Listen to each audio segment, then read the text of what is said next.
Welcome to a place of stillness. Imagine, if you will, that you are standing at the edge of a vast, quiet garden just as the sun begins its slow, golden descent toward the horizon. The air here is cooling, losing the sharp heat of the afternoon and replacing it with velvet-like humidity. You can smell the earth, damp and rich, and the faint, sweet perfume of lavender and wild thyme drifting on a breeze so light it barely stirs the leaves. In this fading light, the world feels balanced and safe. This is the hour when the garden begins to sigh, and it is here that we find the subject of our journey tonight, the honeybee. Before we begin to explore the intricate, orderly world of these golden architects, I invite you to take a moment for yourself. Adjust your pillows. Pull the covers up to where they feel most comforting. Let your shoulders drop away from your ears and feel the weight of your body sinking deeply into the mattress. Take a slow, deep breath in through your nose, feeling the cool air fill your chest, and then let it out even more slowly. Everything you needed to do today is finished. Now, there is only the sound of my voice and the gentle rhythm of your own breathing. If you find these quiet journeys into the natural world helpful for your rest, you might like to subscribe to our channel. It is a gentle way to ensure we can continue to meet here in these peaceful spaces whenever you need to find your way back to sleep. The honeybee is a creature of immense antiquity and quiet wisdom. While our own history feels long, the honeybee has been a resident of this earth for over 130 million years. They were here during the Cretaceous period, flying through prehistoric forests while dinosaurs walked beneath them. They have seen the continents shift and the mountains rise. Yet, through all those eons, their purpose and their craft have remained remarkably constant. They are masters of ancient geometry, born with an innate understanding of patterns and efficiency that mathematicians are still studying today. As the light in our garden grows dim, the vibrant colors of the flowers turn to shades of deep blue and charcoal.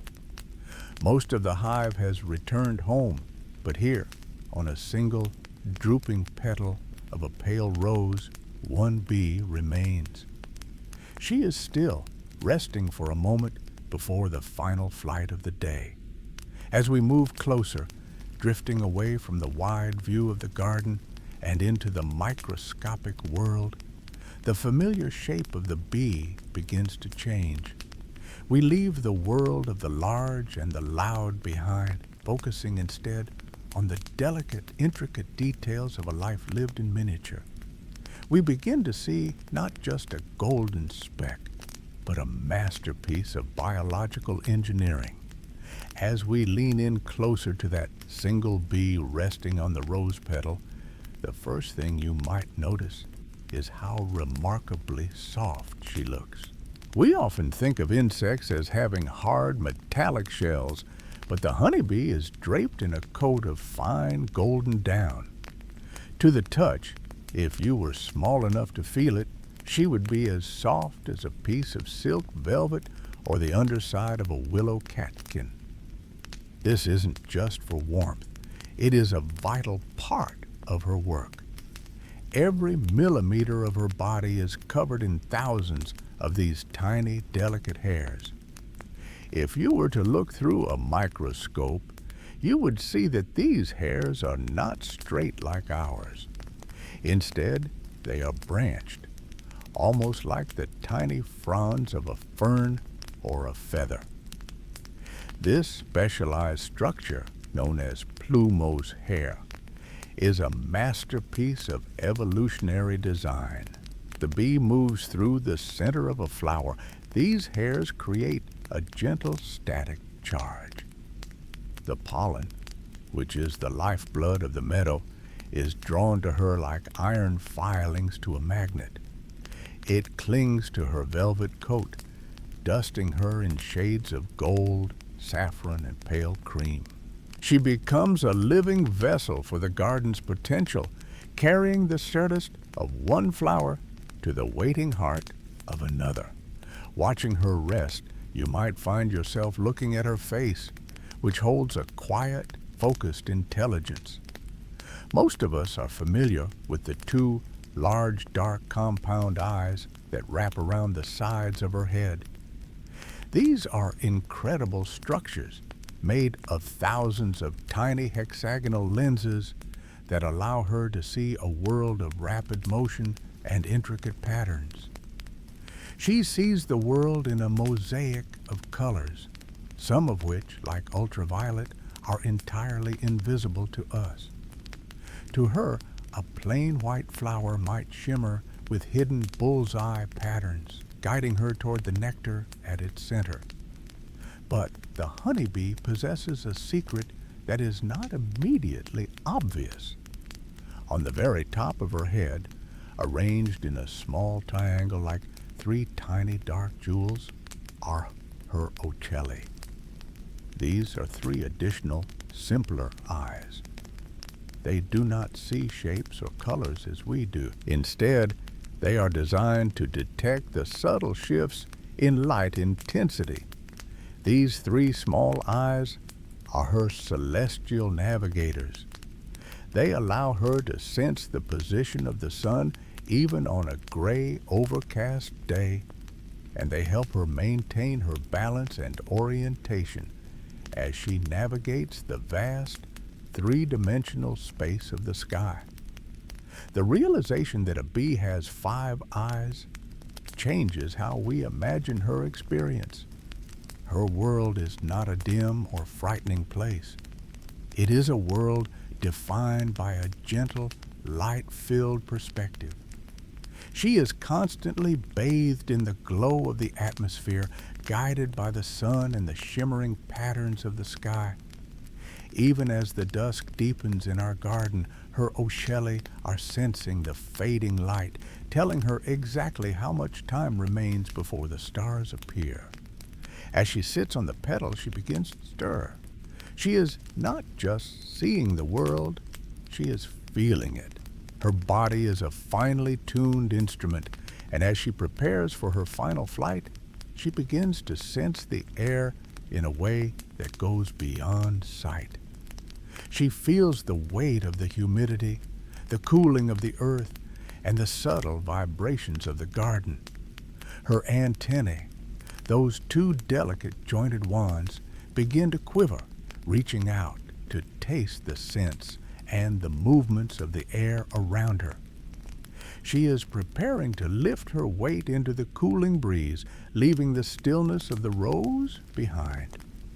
With a subtle, rhythmic twitch of her thorax, she prepares to leave the safety of the rose.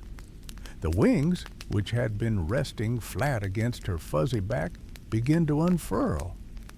To our eyes, they look like the finest lace or perhaps pieces of ancient translucent parchment, etched with a delicate network of dark veins.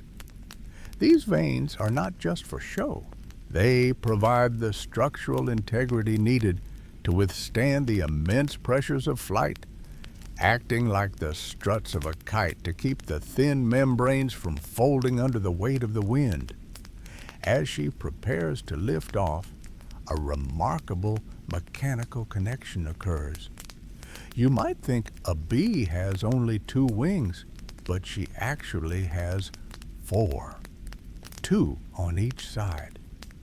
As she begins her flight, a row of microscopic Velcro-like hooks called hamuli along the front edge of the hindwing reach out and catch onto a fold on the back edge of the forewing. This locks the 2 wings together into a single, synchronized surface.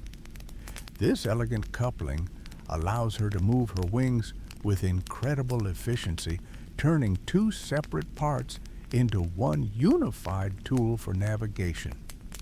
It is a small hidden masterpiece of geometry and function, ensuring that no energy is wasted as she pushes against the air. Once she is airborne, the air around her begins to vibrate. A honeybee's wings do not flap in the slow, sweeping motions of a bird. Instead, they beat with a staggering frequency, approximately 230 times every single second. It is this rapid, rhythmic vibration that creates the familiar, low-frequency hum we associate with a summer afternoon. It is a steady, comforting sound, a drone that resonates through the air like a distant, gentle motor. If you listen closely in your mind, you can hear that hum, a soft, consistent vibration that signals the bee is at work, moving through her world with quiet purpose. For many years, the flight of the bee was a mystery to the world of science. Based on traditional laws of fixed-wing aerodynamics, the kind we use to build large airplanes, a bee shouldn't technically be able to stay in the air. Her wings are too small, and her body, often laden with heavy nectar and pollen, seems too substantial for such delicate equipment. But the bee does not fly like an airplane. She creates her own path through the sky, using a unique vortex lift. As her wings sweep through the air, they don't just move up and down, they rotate and flip, creating tiny, invisible tornadoes of air on the leading edge of the wing. These little spirals of low pressure provide the extra lift she needs, pulling her upward and forward. She is, in a sense, swimming through the atmosphere, creating her own supportive currents as she goes. She is now a golden speck against the deepening blue of the twilight sky. The garden falls away beneath her, becoming a tapestry of dark greens and shadowy purples. She is not wandering. She is following an invisible map, guided by the light of the setting sun and the memory of the landscape she has traversed 1,000 times. The weight of the day's harvest, the sweet nectar held safely within her, and the heavy baskets of pollen on her legs, gives her flight a stable, grounded quality. She is a tiny, determined traveler, cutting through the cooling evening air with grace and precision. Ahead of her, nestled near the edge of the woods, where the shadows are longest, lies the hive. It is a place of absolute belonging, a destination that promises safety and the shared warmth of her sisters. As she nears the entrance, the scent of the colony begins to reach her, a familiar fragrance that acts like a beacon in the dusk. She slows her wing beat, adjusting her trajectory, preparing to leave the vast openness of the sky for the sheltered, orderly world of the hive. The humming of her wings begins to blend with the collective sound of thousands of others, a low pulsing vibration that grows stronger as she approaches the wooden threshold. As the bee's feet touch the wooden landing board, the vibration of her wings ceases, replaced by the solid, grounding feeling of home. The hive sits in the shadows of the garden, a structure of perfect stillness on the outside, yet within it is a world of quiet, focused industry. As she crosses the threshold, leaving the dimming light of the evening behind, she is greeted by an atmosphere that is unlike anything in the world outside. The air here is heavy and rich, a complex tapestry of scents that tell the story of the colony's labor. You can almost smell it now, the deep floral sweetness of ripening nectar being transformed into honey, the clean, light fragrance of fresh beesway, and the sharp, medicinal tang of propolis.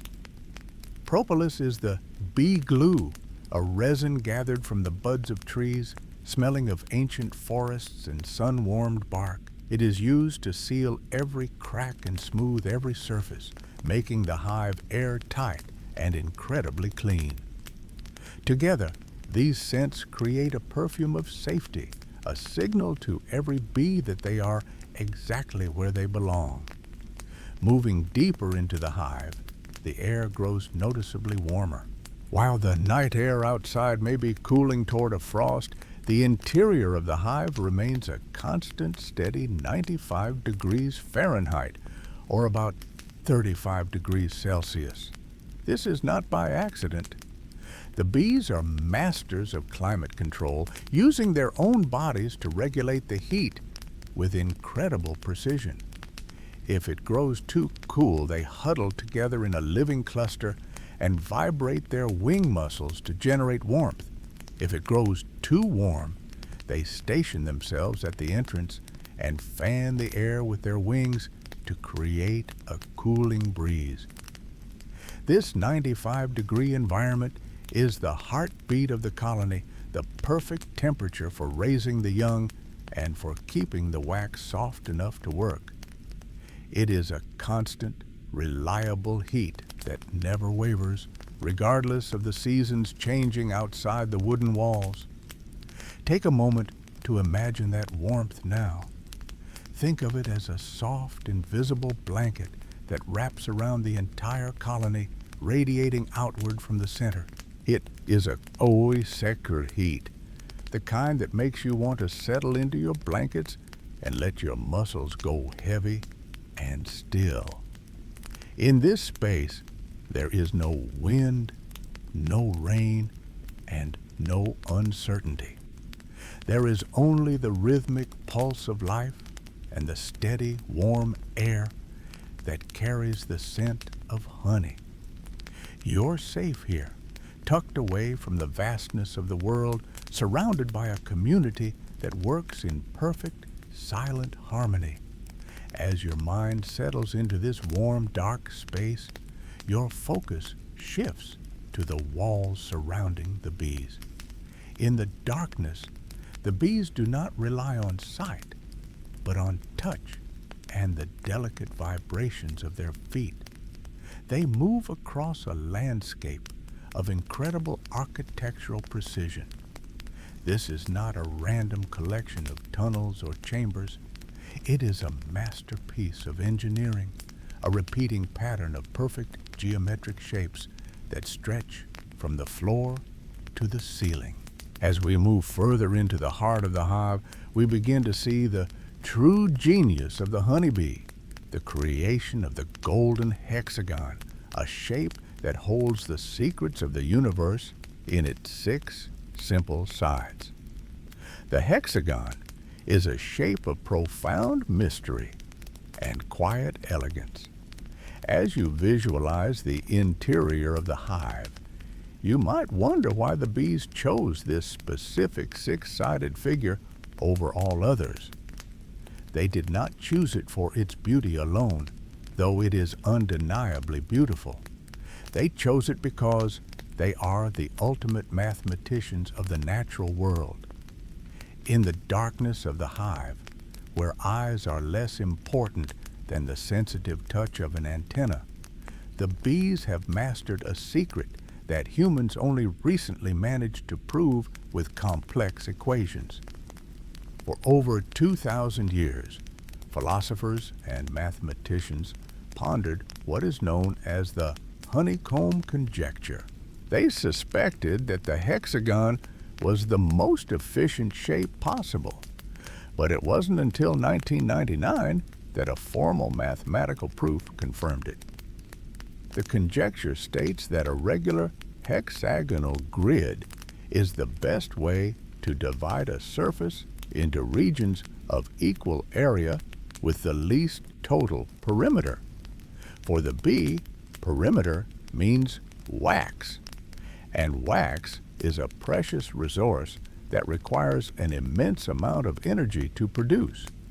To build their home, the bees must be as frugal as possible, and the hexagon is the only shape that allows them to store the maximum amount of honey while using the minimum amount of beeswax. If the cells were circular, there would be small, triangular gaps between them, wasted space that would serve no purpose. If the cells were triangles or squares, they would fit together without gaps, but they would require significantly more wax to create the same amount of storage volume. The hexagon is the perfect compromise. It mimics the gentle curves of a bee's body while providing the structural integrity of a bridge. When thousands of these six-sided cells are joined together, they create a light, airy structure that is incredibly strong. A single comb weighing only a few ounces can support many pounds of heavy golden honey without buckling. Close your eyes and imagine this pattern now. It is a mesmerizing, repeating rhythm of symmetry. Each cell is a mirror of the one next to it, creating a golden lattice that stretches into the soft shadows of the hive. There is a deep, quiet comfort in this kind of order. It is a world where everything fits, where there is no waste, and where every line is drawn with purpose. Each cell is even tilted slightly upward at an angle of exactly 13 degrees, a tiny architectural detail that ensures the nectar stays safely inside the cradle of the wax until it is ready to be sealed. As you contemplate this perfect geometry, the hive feels less like a chaotic buzz of activity and more like a temple of precision. The repeating hexagons create a sense of calm, a visual lullaby of interlocking lines. You can almost feel the steady rhythmic pulse of the colony as they move across these walls, their tiny feet finding purchase on the thin, sharp edges of the cells. This structure is their sanctuary, a masterpiece built one grain at a time. But as fascinating as the shape is, the material itself is even more remarkable. The golden walls you are imagining are not made of stone or wood gathered from the forest. They are made of a substance that is literally sweated into existence, a physical manifestation of the bee's own life force. To understand the strength of the hive, we must look closer at the magic of the wax itself. Imagine, for a moment, that your own body could produce the very walls of your house, that the sanctuary surrounding you was not built from stone or wood, gathered from the outside, but was a physical manifestation of your own energy. In the world of the honeybee, this is a literal reality. The golden architecture of the hive is built from a substance the bees effectively sweat into existence. It is a process of profound transformation where the sweetness of the fields is turned into the solid foundation of their lives.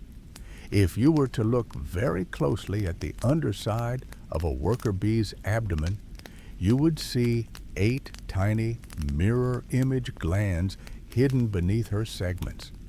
These are the wax glands, and they are most active when a bee is in the prime of her youth, usually between 12 and 18 days old. When the colony needs to expand, these young bees gorge themselves on honey and huddle together in a dense, warm cluster to raise their body temperature. As their metabolism speeds up, the wax glands begin to secrete tiny, translucent flakes of liquid wax. As this liquid hits the air, it hardens into microscopic, pearly scales, each one thinner than a human hair and lighter than a grain of salt. Take a slow, deep breath and visualize these tiny, shimmering scales appearing like delicate jewels on the bee's body. There is no haste in this work. It is a steady, metabolic rhythm. To produce just 1 single pound of this precious wax, the bees must consume approximately 8 pounds of honey. It is a staggering investment of energy. Every inch of the comb represents thousands of miles of flight and millions of visits to flowers. This is why the bees are so meticulous with their geometry. Every grain of wax is a concentrated form of life itself, and not a single bit can be wasted. Once the scales are secreted, the bee uses her nimble legs to pass them up to her mandibles. She chews the wax, mixing it with specialized enzymes in her saliva to soften it, turning the brittle scales into a warm, malleable putty. It is a form of living sculpture. Thousands of bees work in unison, adding their tiny contributions to the edge of a cell, smoothing the walls with their jaws until they are perfectly thin and incredibly strong. You can almost feel the warmth of the wax as it is shaped, soft, fragrant, and smelling faintly of honey in the summer sun. The bees move with a quiet, shared purpose, their tiny feet treading over the fresh white wax. In these moments, the hive is a place of soft, rhythmic construction, a masterpiece being built in the dark. As the walls rise, they create more than just storage for food. They create a vessel for the future. The same wax that holds the heavy weight of the honey also forms the delicate, protected chambers of the nursery.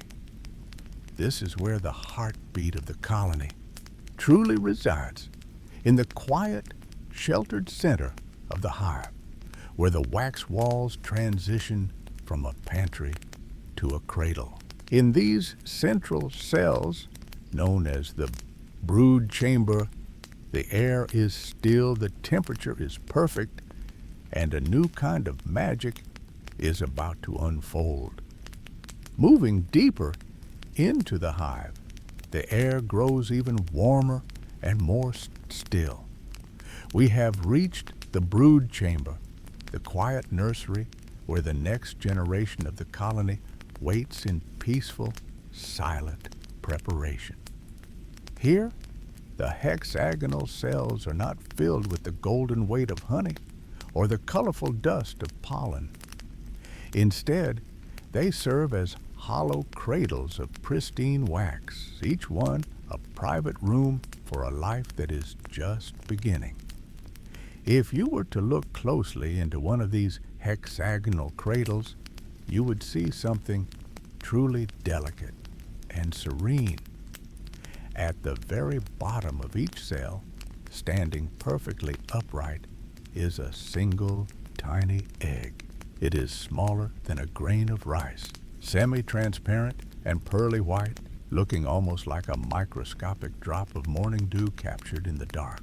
It sits there, anchored to the center of the wax floor by a tiny dab of glue, waiting for the spark of growth to begin.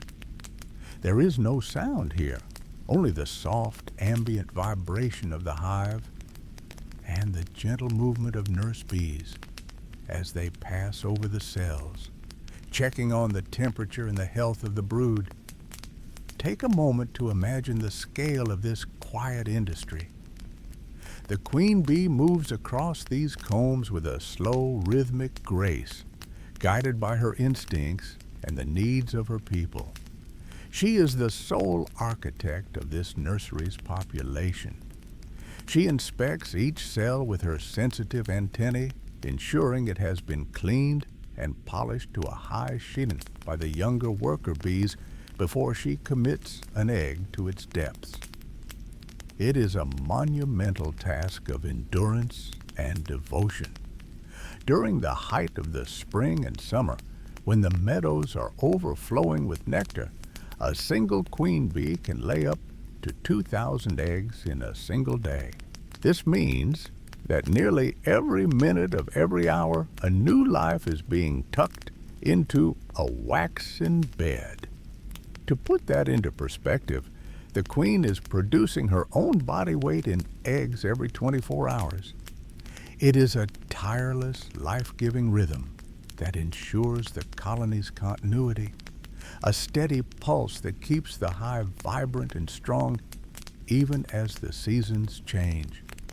As you breathe in and out, let the image of these thousands of tiny pearly eggs bring a sense of order and peace to your mind. Within the hive, there is no fear of the future, because the future is being carefully planted, cell by cell, in the warmth of the brood chamber. It is a never-ending cycle of life, a beautiful relay race where the baton is passed in the darkness of the wax, even as the older foragers outside eventually reach the end of their journeys. A new generation is already resting here, protected by thick walls and the collective care of their sisters. This nursery is the heartbeat of the hive, the place where the colony's soul is renewed daily. And at the center of this miracle, guiding every movement and inspiring every worker, is the most important figure in the honeybee's world. To truly understand the peace and the power of the hive, we must look toward the one who carries the weight of the future within her, the mother, the heart, and the steady, regal presence known as the queen. As you move deeper into the hive, the atmosphere changes. The busy vibration of the entrance fades into a more rhythmic, steady pulse. In this sheltered inner sanctum, you might encounter the most vital presence in the honeybee's world, the queen. She is not a ruler in the way we understand human royalty. She does not issue commands or demand tribute. Instead, she is the biological soul of the colony, the mother whose very presence provides the glue that holds tens of thousands of individuals together. If you were to see her, she would stand out immediately. She is significantly larger than the worker bees, with a body that is long, tapered, and remarkably elegant. While the workers are compact and built for the rigors of flight and labor, the queen is designed for the quiet, enduring work of creation. Her abdomen is smooth and extended, reaching deep into the wax cells as she works. Her wings, though functional, appear shorter in proportion to her body, covering only about half of her length. There is a weight to her movements, a deliberate, heavy grace that commands a natural, instinctive respect from every bee she passes. She is never alone. Everywhere she moves across the golden combs, she is surrounded by a court of about a dozen worker bees. This retinue is a beautiful sight of constant, devoted attention. The workers in the court always face her, forming a soft, shifting circle. They use their antennae to gently stroke her body, cleaning her and grooming her with meticulous care. Because the queen spends her entire life focused on laying eggs, she does not even feed herself. Her attendants offer her royal jelly, a highly concentrated milky substance rich in proteins and vitamins, ensuring she has the immense energy required for her task. There is a staggering contrast in the lifespan of these sisters. A typical worker bee born in the heat of the summer may live for only 6 weeks. Her life spent in a whirlwind of foraging and flight until her wings are frayed and her energy is spent. But the queen is a marvel of longevity. She can live for up to 5 years, a feat of biological endurance that allows her to see the coming and going of countless generations of her own offspring. She is the living memory of the hive, the one constant thread that runs through the changing seasons. You might wonder how a single bee can influence the behavior of 50,000 others, especially in the near total darkness of the hive. The secret lies in an invisible chemical language. The queen produces a unique and complex blend of pheromones known to scientists as the queen substance. As her court members groom her, they pick up these microscopic chemical markers on their bodies and antennae. As they move away from the queen to perform other tasks, they pass these molecules to other bees they encounter, who in turn pass them further. Within minutes, the message reaches every corner of the hive. The queen is here. The queen is healthy. All is well. This scent is more than just information. It is a stabilizing force. It suppresses the urge for other bees to raise a new queen and keeps the colony focused and calm. It is a chemical lullaby, a silent assurance that the heart of the family is beating strong. Without this scent, the hive would fall into a state of anxious confusion, but as long as it lingers in the air, a profound sense of peace prevails. This queen substance is just one part of a vast, invisible network of communication. To a honeybee, the world is not defined by what they see, but by the intricate landscape of scents that surround them. As we leave the queen to her quiet work, we begin to realize that the hive is connected by an internet of aromas, a world of pheromones, where every smell carries a story and every scent is a guide. Imagine standing in the center of the hive, where the air is never truly still. Even in the velvet darkness, there is a constant, shimmering web of communication, more intricate than any spider's silk. This is the hive's invisible internet, a world built not of wires or light, but of molecules floating softly on the air. Every bee is a broadcaster and a receiver, constantly sharing and sensing data through her delicate antennae. When two bees meet, they often engage in a brief rhythmic tapping of their antenna, a handshake that is also a conversation. In those few seconds, they exchange a wealth of information, where they have been, what they have found, and even the current needs of the colony. Every colony possesses its own unique passport scent, a signature fragrance that is entirely its own. This aroma is a complex blend of the queen's pheromones and the specific chemical markers of the flowers the bees have been visiting. Guard bees stationed at the hive's entrance use this scent to identify their sisters with perfect accuracy. If a wanderer from a different hive attempts to enter, the guards know instantly that she does not carry the family signature. But for those who belong, this shared scent is a source of profound security. It is a collective identity that whispers to every bee that they are home, they are safe, and they are part of a harmonious whole. This sensitivity to smell is almost beyond our human comprehension. To understand how a honeybee experiences her world, we must look at the biological tools she carries. Honeybees possess approximately 170 odorant receptors on their antennae. To put that into perspective, their sense of smell is significantly more nuanced and specialized than that of many mammals, including the highly praised tracking abilities of dogs. While we might see a meadow as a beautiful painting of colors, a bee perceives it as a complex map of perfumes. She can detect the faint trace of a single flower from miles away, picking out one specific note of nectar from a vast symphony of environmental smells. She can even tell if a flower has been recently visited by another bee, sensing the tiny footprint of scent left behind, which tells her to move on to the next blossom that is still full and waiting.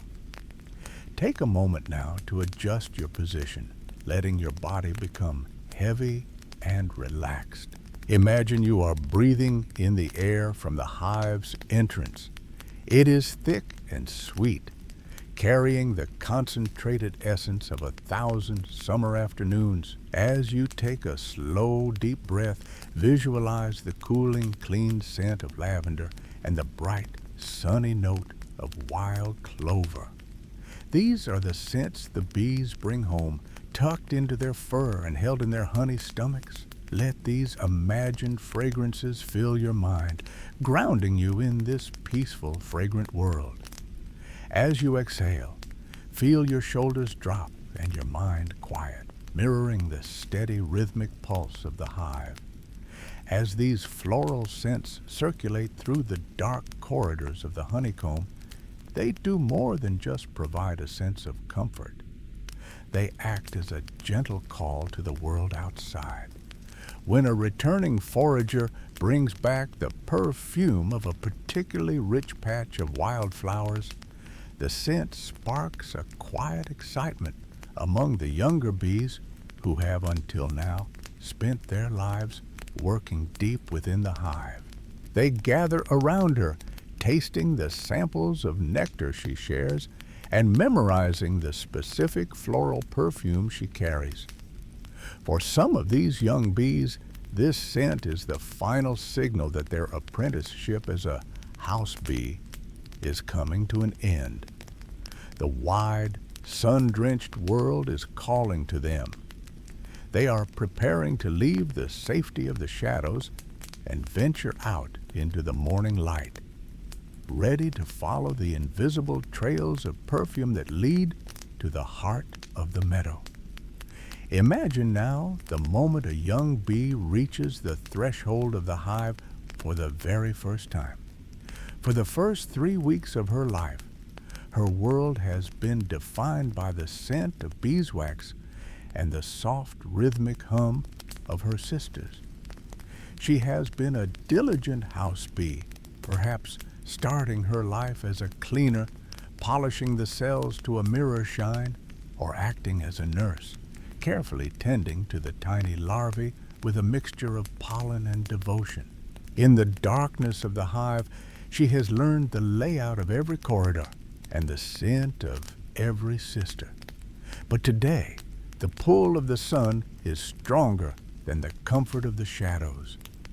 She moves toward the light, her tiny feet feeling the change in texture from the smooth wax of the comb to the weathered wood of the hive's entrance. As she steps out into the morning air, the world opens up in a sudden, breathtaking expansion of space.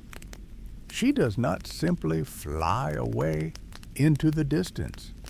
Instead, she begins a series of gentle, looping orientation flights. You can visualize her hovering just a few inches from the hive, facing the entrance, memorizing every knot in the wood and every blade of grass nearby.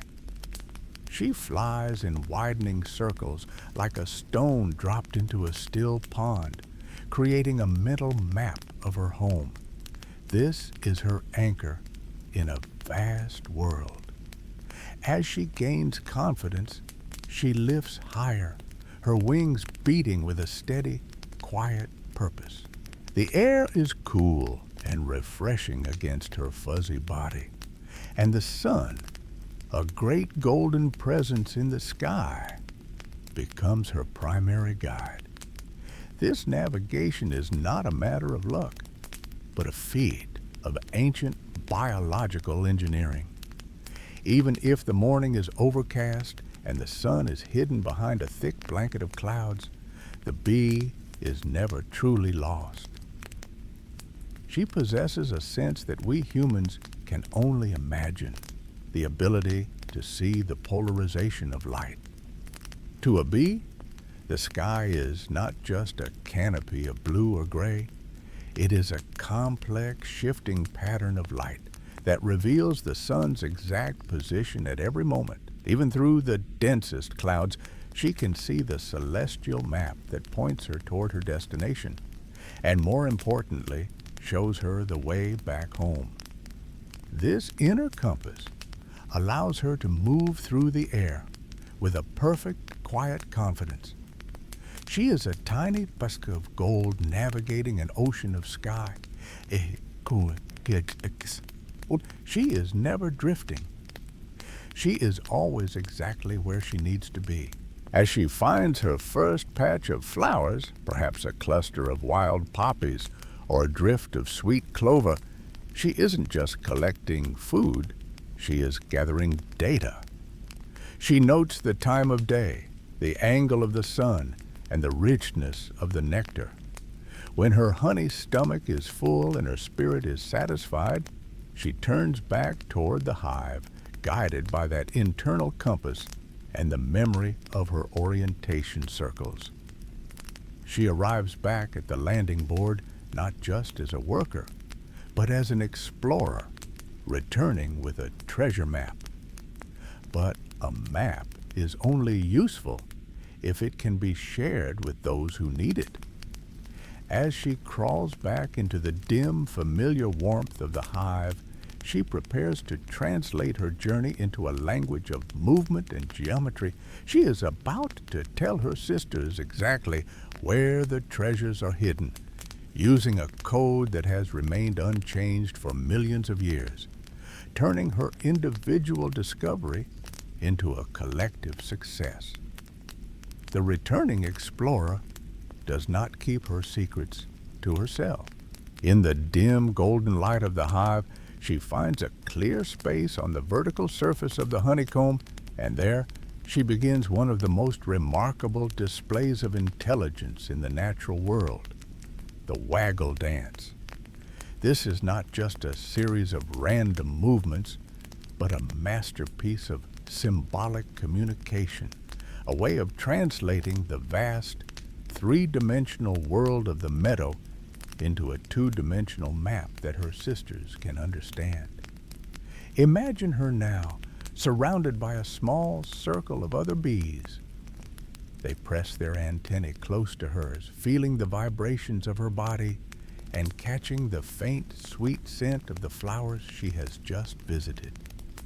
She moves in a precise figure-8 pattern. In the middle of this figure, she performs what is known as the waggle run, shaking her abdomen back and forth with a rapid, rhythmic intensity.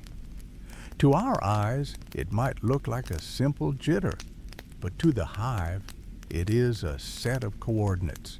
Because the interior of the hive is dark, the bees have developed a way to use gravity as a substitute for the sun. The vertical line of the honeycomb, pointing straight up toward the top of the hive, represents the current position of the sun in the sky. If the dancing bee performs her waggle run straight upward, she is telling her sisters to fly directly toward the sun to find the nectar. If she dances at a 45-degree angle to the right of vertical, she is telling them to fly 45 degrees to the right of the sun. It is a stunning feat of abstract thinking, a tiny creature using an invisible vertical line to represent a celestial body millions of miles away. As you listen to the description of this rhythmic movement, take a slow, deep breath, imagining the steady, pulsing vibrations of the hive. You might wonder how they communicate the sheer scale of the journey. The world is large, and a flower patch could be just over the hill or miles across the valley. The bee handles this with the duration of her waggle. The longer she vibrates her body during that central run, the further away the treasure lies. For every second she spends waggling, she is signaling a distance of roughly 1 kilometer. It is a measurement of the effort she exerted, a way of saying, this is how much energy you will need to reach the prize.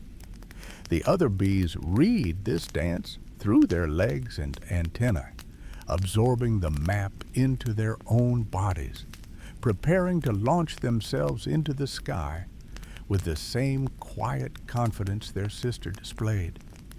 There is a beautiful, pulsing logic to it all. The hive operates on a shared understanding, a collective wisdom that ensures no effort is wasted. However, this complex geometric dance is reserved for the great journeys, the flights that take them far from the safety of the hive.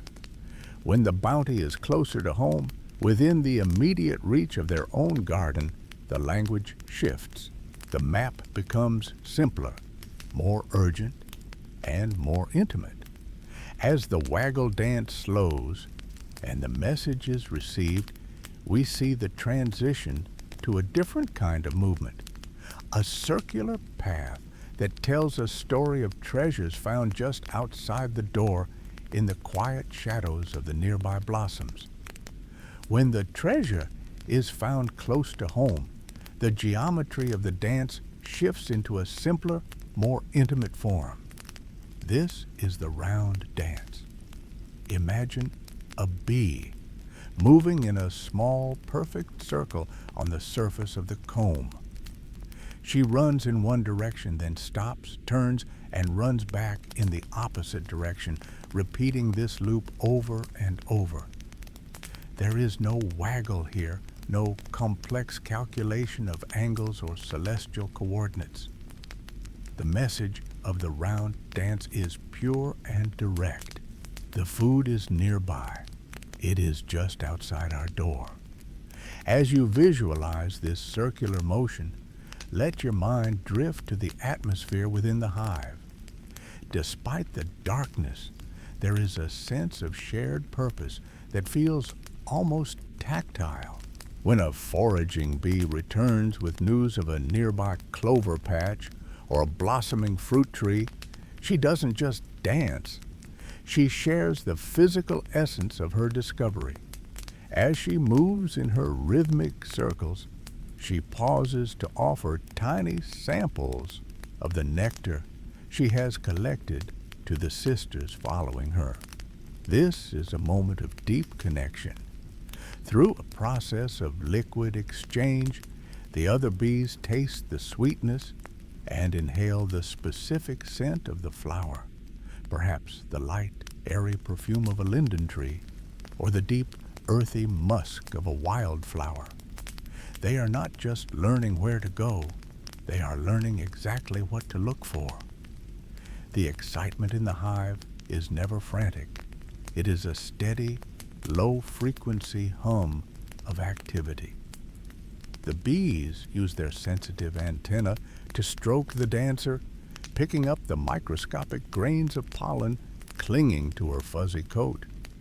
This sensory information creates a complete picture in their minds. While the waggle dance is a masterpiece of long-distance navigation, where 1 second of dancing represents about 1 kilometer of flight distance, the round dance is an invitation to step out into the immediate neighborhood. It is the difference between a map of a continent and a warm greeting at a neighbor's gate. Take a slow, deep breath and imagine the floor of the hive beneath the bees' feet. The honeycomb is not a rigid, held structure. It is made of organic wax that has been warmed by the collective heat of thousands of tiny bodies. This wax acts like the skin of a drum, vibrating with every movement. As the bees dance and share their nectar, the entire hive floor pulses with the news. You can almost feel those gentle vibrations yourself, a soft, rhythmic thrumming that signifies life, abundance, and security. It is a comforting reminder that even in the vastness of the world, everything the colony needs is often within reach, provided they work together. The information has been passed. The scent has been memorized. The taste of the nectar lingers as a promise of what is to come. One by one, the bees who witnessed the dance turn toward the hive entrance, ready to follow the invisible trail left by the scent of the blossoms. This transition from the crowded, vibrating warmth of the hive to the wide open stillness of the garden is a journey of remarkable focus.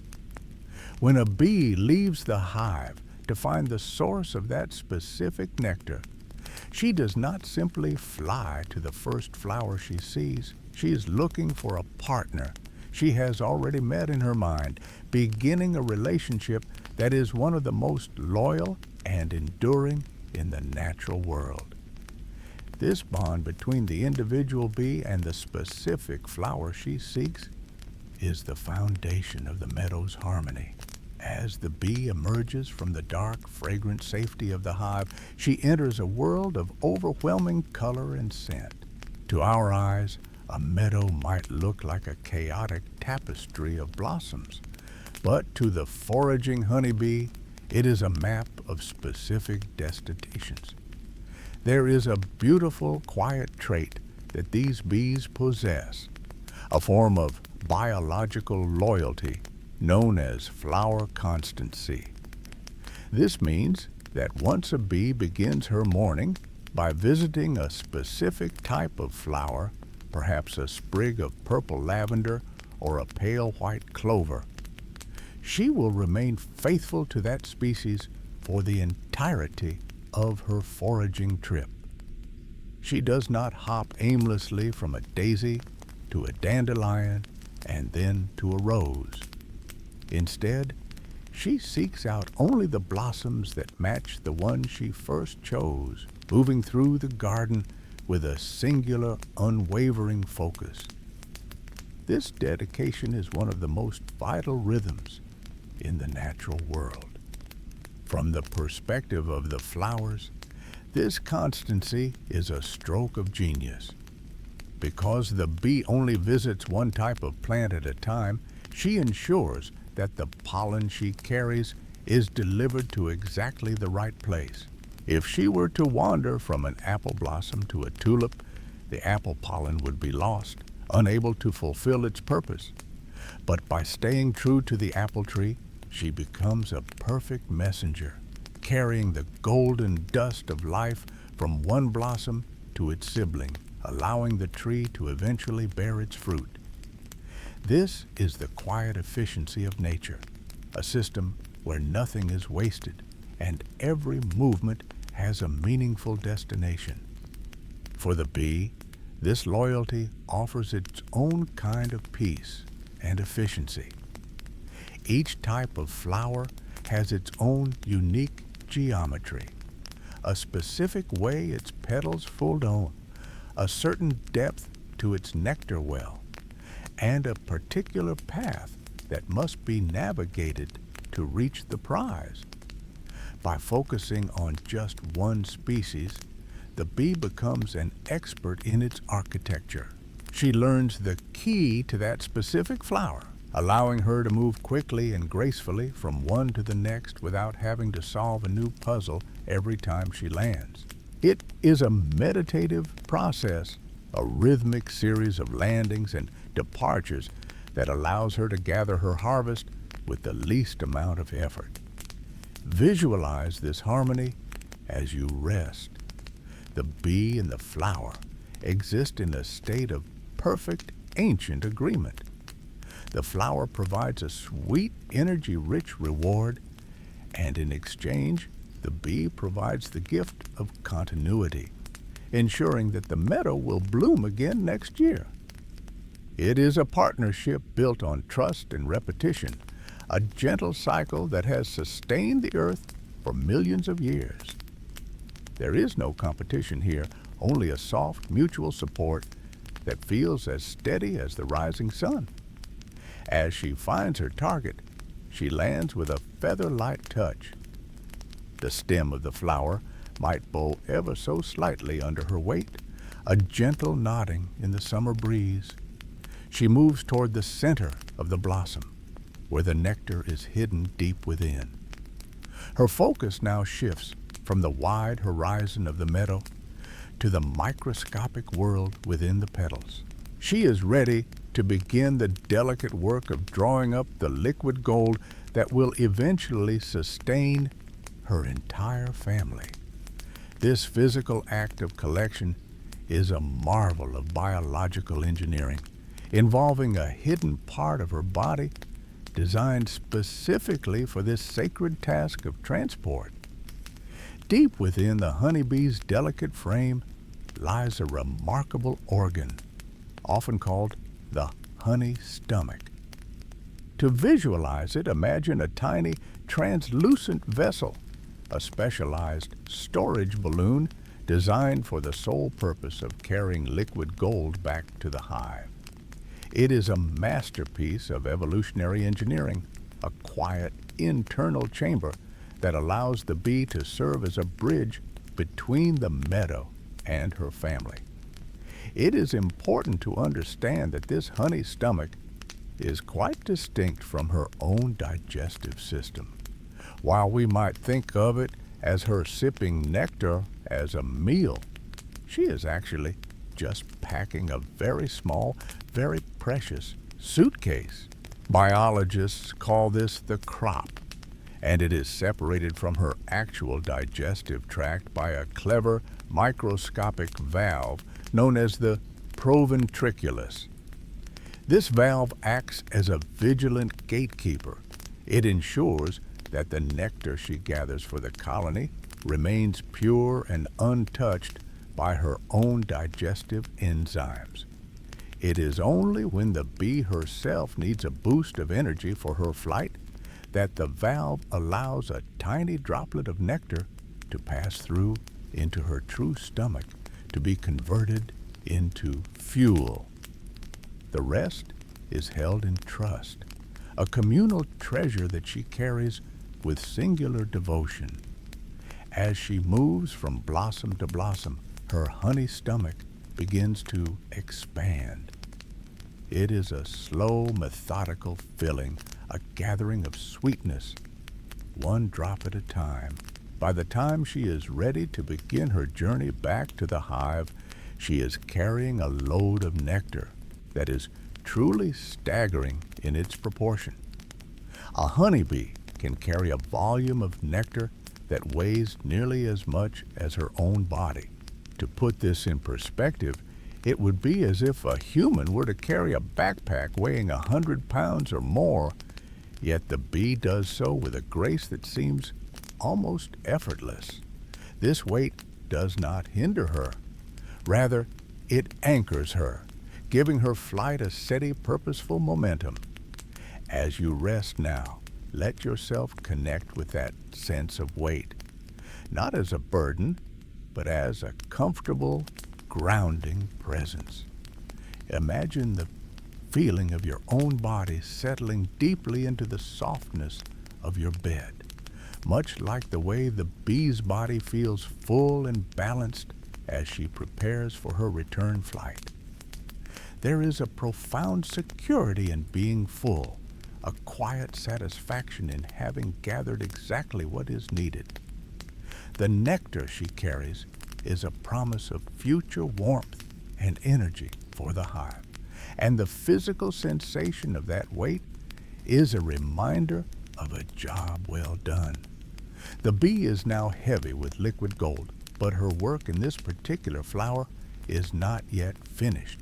While the nectar provides the carbohydrates and energy the colony needs to stay active, the hive requires another essential ingredient for its survival, a source of strength and growth. As she has been deep within the petals, her fuzzy body has been working like a magnet, attracting thousands of tiny, microscopic grains of life. This is the pollen, the bee bread, that will eventually nourish the next generation of workers. While the nectar is hidden away inside her, the pollen is a visible harvest, a vibrant coat of many colors that she must now organize and secure. She begins a series of intricate, almost dance-like movements, using her legs to groom the golden dust from her hair. This transition from the internal world of the honey stomach to the external work of pollen collection is a seamless shift in her rhythm, a testament to her role as the ultimate multitasker of the natural world. She is preparing to pack her second set of containers, specialized tools located on her very legs, designed to carry the solid weight of the meadow's floral heritage. On the outer surface of her hind legs, the honeybee possesses a remarkable anatomical feature known as the corbiculae, or more commonly, her pollen baskets. These are not baskets in the traditional sense, but rather smooth, slightly concave areas of the leg, framed by a fringe of long, stiff hairs that curve inward. It is a design of elegant simplicity, perfectly evolved to hold a precious cargo across miles of open air. As she works, you might notice her performing what looks like a rhythmic, delicate dance.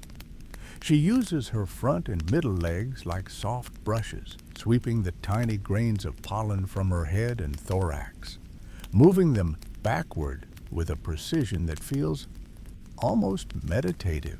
To make the pollen stay in place, she mixes it with a tiny drop of nectar from her honey stomach, creating a sticky, malleable paste. She then presses this mixture into the baskets on her hind legs, packing it down until she is sporting two bright, bulging saddlebags of floral dust. This collection is far more than just a byproduct of her search for nectar. While honey provides the colony with its fuel and warmth, pollen is the foundation of its physical growth. It is the hive's primary source of protein, fats, minerals, and vitamins. Without this bee bread, as it is often called, the queen could not produce eggs, and the larvae could not grow into strong, healthy workers. It is the life force of the nursery, the essential nutrient that builds the very bodies of the bees. Imagine the weight of this responsibility carried so lightly on two small legs. The bee is not just a gatherer. She is a provider, ensuring that the next generation has everything it needs to thrive in the dark, warm security of the hive. As she completes her packing, the visual of her harvest is a testament to the diversity of the world she inhabits. We often think of pollen as a simple yellow dust, but to the bee, it is a kaleidoscope of color. Depending on the flower she has visited, her pollen baskets might be filled with the bright neon orange of a California poppy, the deep buttery yellow of a dandelion, or the soft creamy white of a blackberry blossom. In some parts of the world, bees return with baskets of startlingly beautiful blue pollen from bird's eye gilia, or a rich earthy red from horse chestnut. These vibrant colors are a map of her journey, a physical record of the beauty she has touched. Each pellet is a concentrated essence of the meadow, a tiny, colorful treasure brought home to be shared. With her honey stomach full and her pollen baskets heavy, the bee takes to the air one last time for the journey home. The flight back is lower and slower than the flight out as she carries the weight of the day's work. You can almost feel the steady rhythmic beat of her wings as she navigates as by the angle of the sun, her internal compass guiding her unerringly toward the scent of her sisters. The hive is waiting, a place of order and safety, where her harvest will be transformed into the substances that sustain the colony. As she nears the entrance, the golden light of the late afternoon catches the shimmering loads on her legs, making her look like a tiny flying jewel returning to its setting. As she lands softly on the hive's threshold, she is greeted by the familiar, comforting hum of the colony. The transition from the vastness of the outside world to the intimate, busy interior of the hive is seamless. Here, the work of the individual becomes the work of the collective. She will soon pass her nectar to the younger house bees, who will begin the miraculous process of turning that thin, watery liquid into the thick, eternal sweetness of honey. This transformation is a slow, quiet miracle of evaporation and chemistry, a process that requires the patient, synchronized effort of thousands of wings. We move now from the bright open meadow into the dim, fragrant heart of the hive to witness how the essence of 1,000 flowers is refined into liquid gold. Inside the hive, the air is thick with the scent of the day's harvest, a sweet, heavy perfume of 1,000 different blossoms. This is where the raw nectar, still thin and watery, begins its slow, steady transformation into the substance we know as honey. It is a process of distillation, a quiet alchemy that requires no fire, only the patient movement of air and the steady passing of time. As the foraging bee passes her load to the younger house bees, the liquid begins a journey of refinement, moving from mouth to mouth, where enzymes begin to break down the complex sugars into simpler, more digestible forms. Imagine the house bees, those who stay within the safety of the walls, lined up in orderly rows near the entrance and across the honeycombs. They are the guardians of the transformation. With their feet firmly planted on the wax floor, they begin to fan their wings with incredible speed. They aren't trying to fly. Instead, they are creating a directed rhythmic breeze that flows over the open cells of nectar. This gentle, persistent wind draws the moisture out of the liquid, carrying it away into the night. It is a collective effort, a soft, vibrating hum that resonates through the very foundations of the hive, a cooling breath that turns a field of flowers into a pantry of gold. Science tells us that when nectar is first gathered, it can be as much as 80% water, far too thin to be stored for long. If left in this state, it would soon ferment and spoil. But through this constant fanning, the bees reduce that water content until it falls below 18%. This specific number is the golden threshold. At 18% moisture, the nectar officially becomes honey. It becomes thick, viscous, and incredibly stable. In this concentrated state, the sugars are so dense that they naturally draw moisture out of any bacteria or yeast that might try to grow there, effectively neutralizing them. This is the secret to honey's immortality. It is naturally antibacterial and slightly acidic, with a pH level that discourages almost any form of spoilage. While other foods wither or decay, honey remains unchanged, a pure reservoir of energy that can wait for years or even decades without losing its essence. It is a testament to the bee's mastery of chemistry, creating a food source that is not only highly nutritious, but also perfectly preserved by its own physical properties. In the quiet of the hive, this process happens cell by cell, a slow-motion miracle of concentration. As the nectar thickens and settles into its final golden form, the bees sense when the work is done. They can tell through a delicate sense of touch and taste when the moisture has reached that perfect, stable level. The liquid no longer ripples. It glows with a deep, heavy stillness. But even this perfect substance must be protected from the humidity of the air around it, which could seep back in and ruin their hard work. To keep the honey at its peak, the bees must now apply the final touch. They begin to move across the surface of the filled hexagons, preparing to seal away their treasure. This is the moment of completion, where the liquid gold is tucked behind a protective veil of wax preserved in a vault of their own making. Once the nectar has reached that perfect state of stability, the bees begin the final crowning act of their labor. They produce a fresh, pure layer of wax, often lighter in color than the structural walls of the hive, to act as a permanent seal.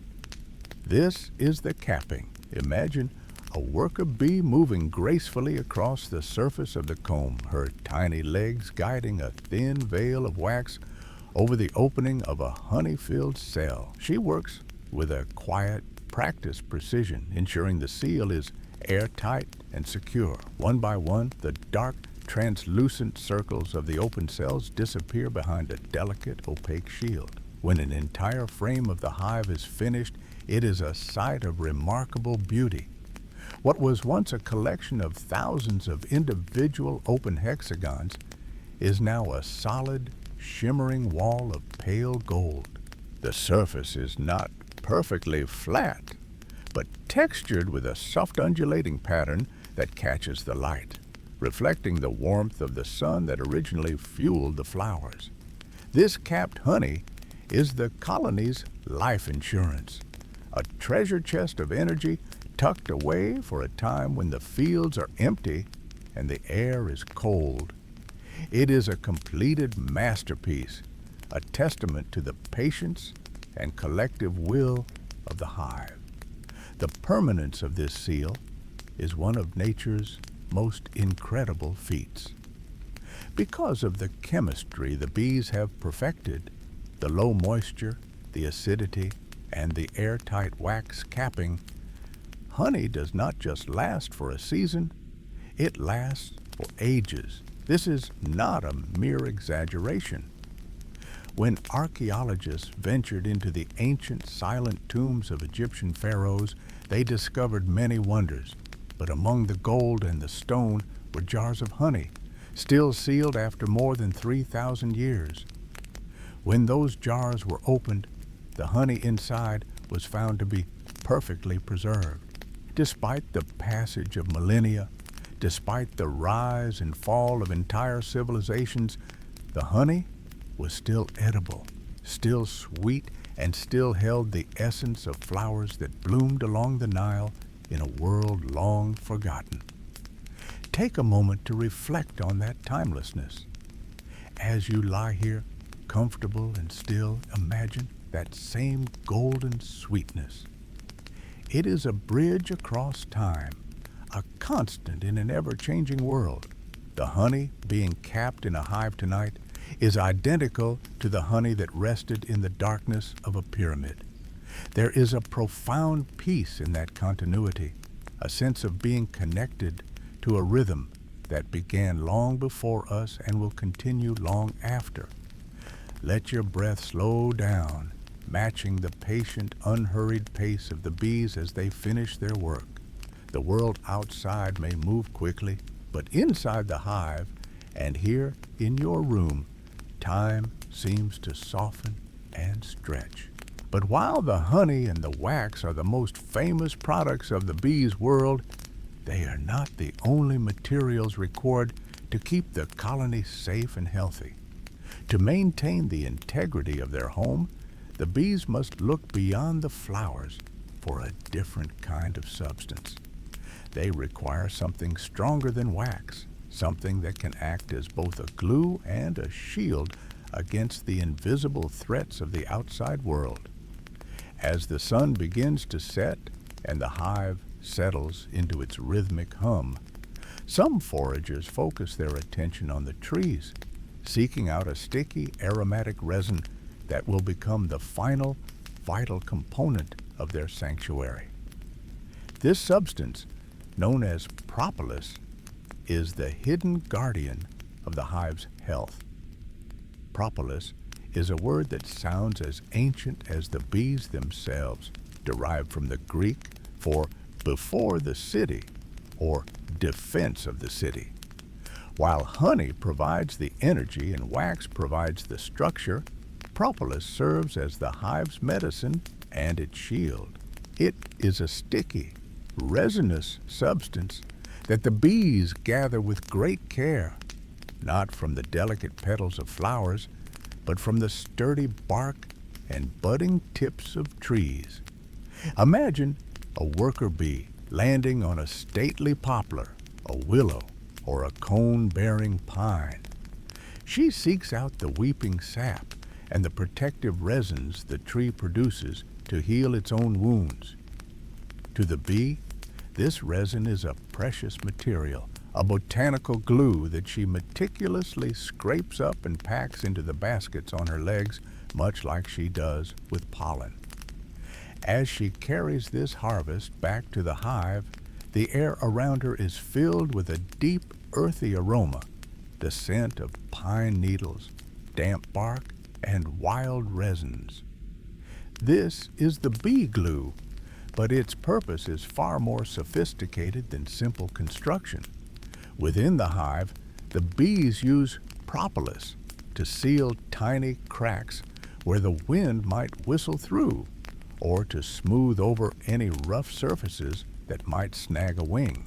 They use it to coat the entrance of the hive, creating a sort of medicinal doorway that every bee must pass through, ensuring that they are cleansed of external hitchhikers before entering the sanctuary. This substance is a marvel of natural chemistry. It is packed with antimicrobial, antifungal, and antiviral properties.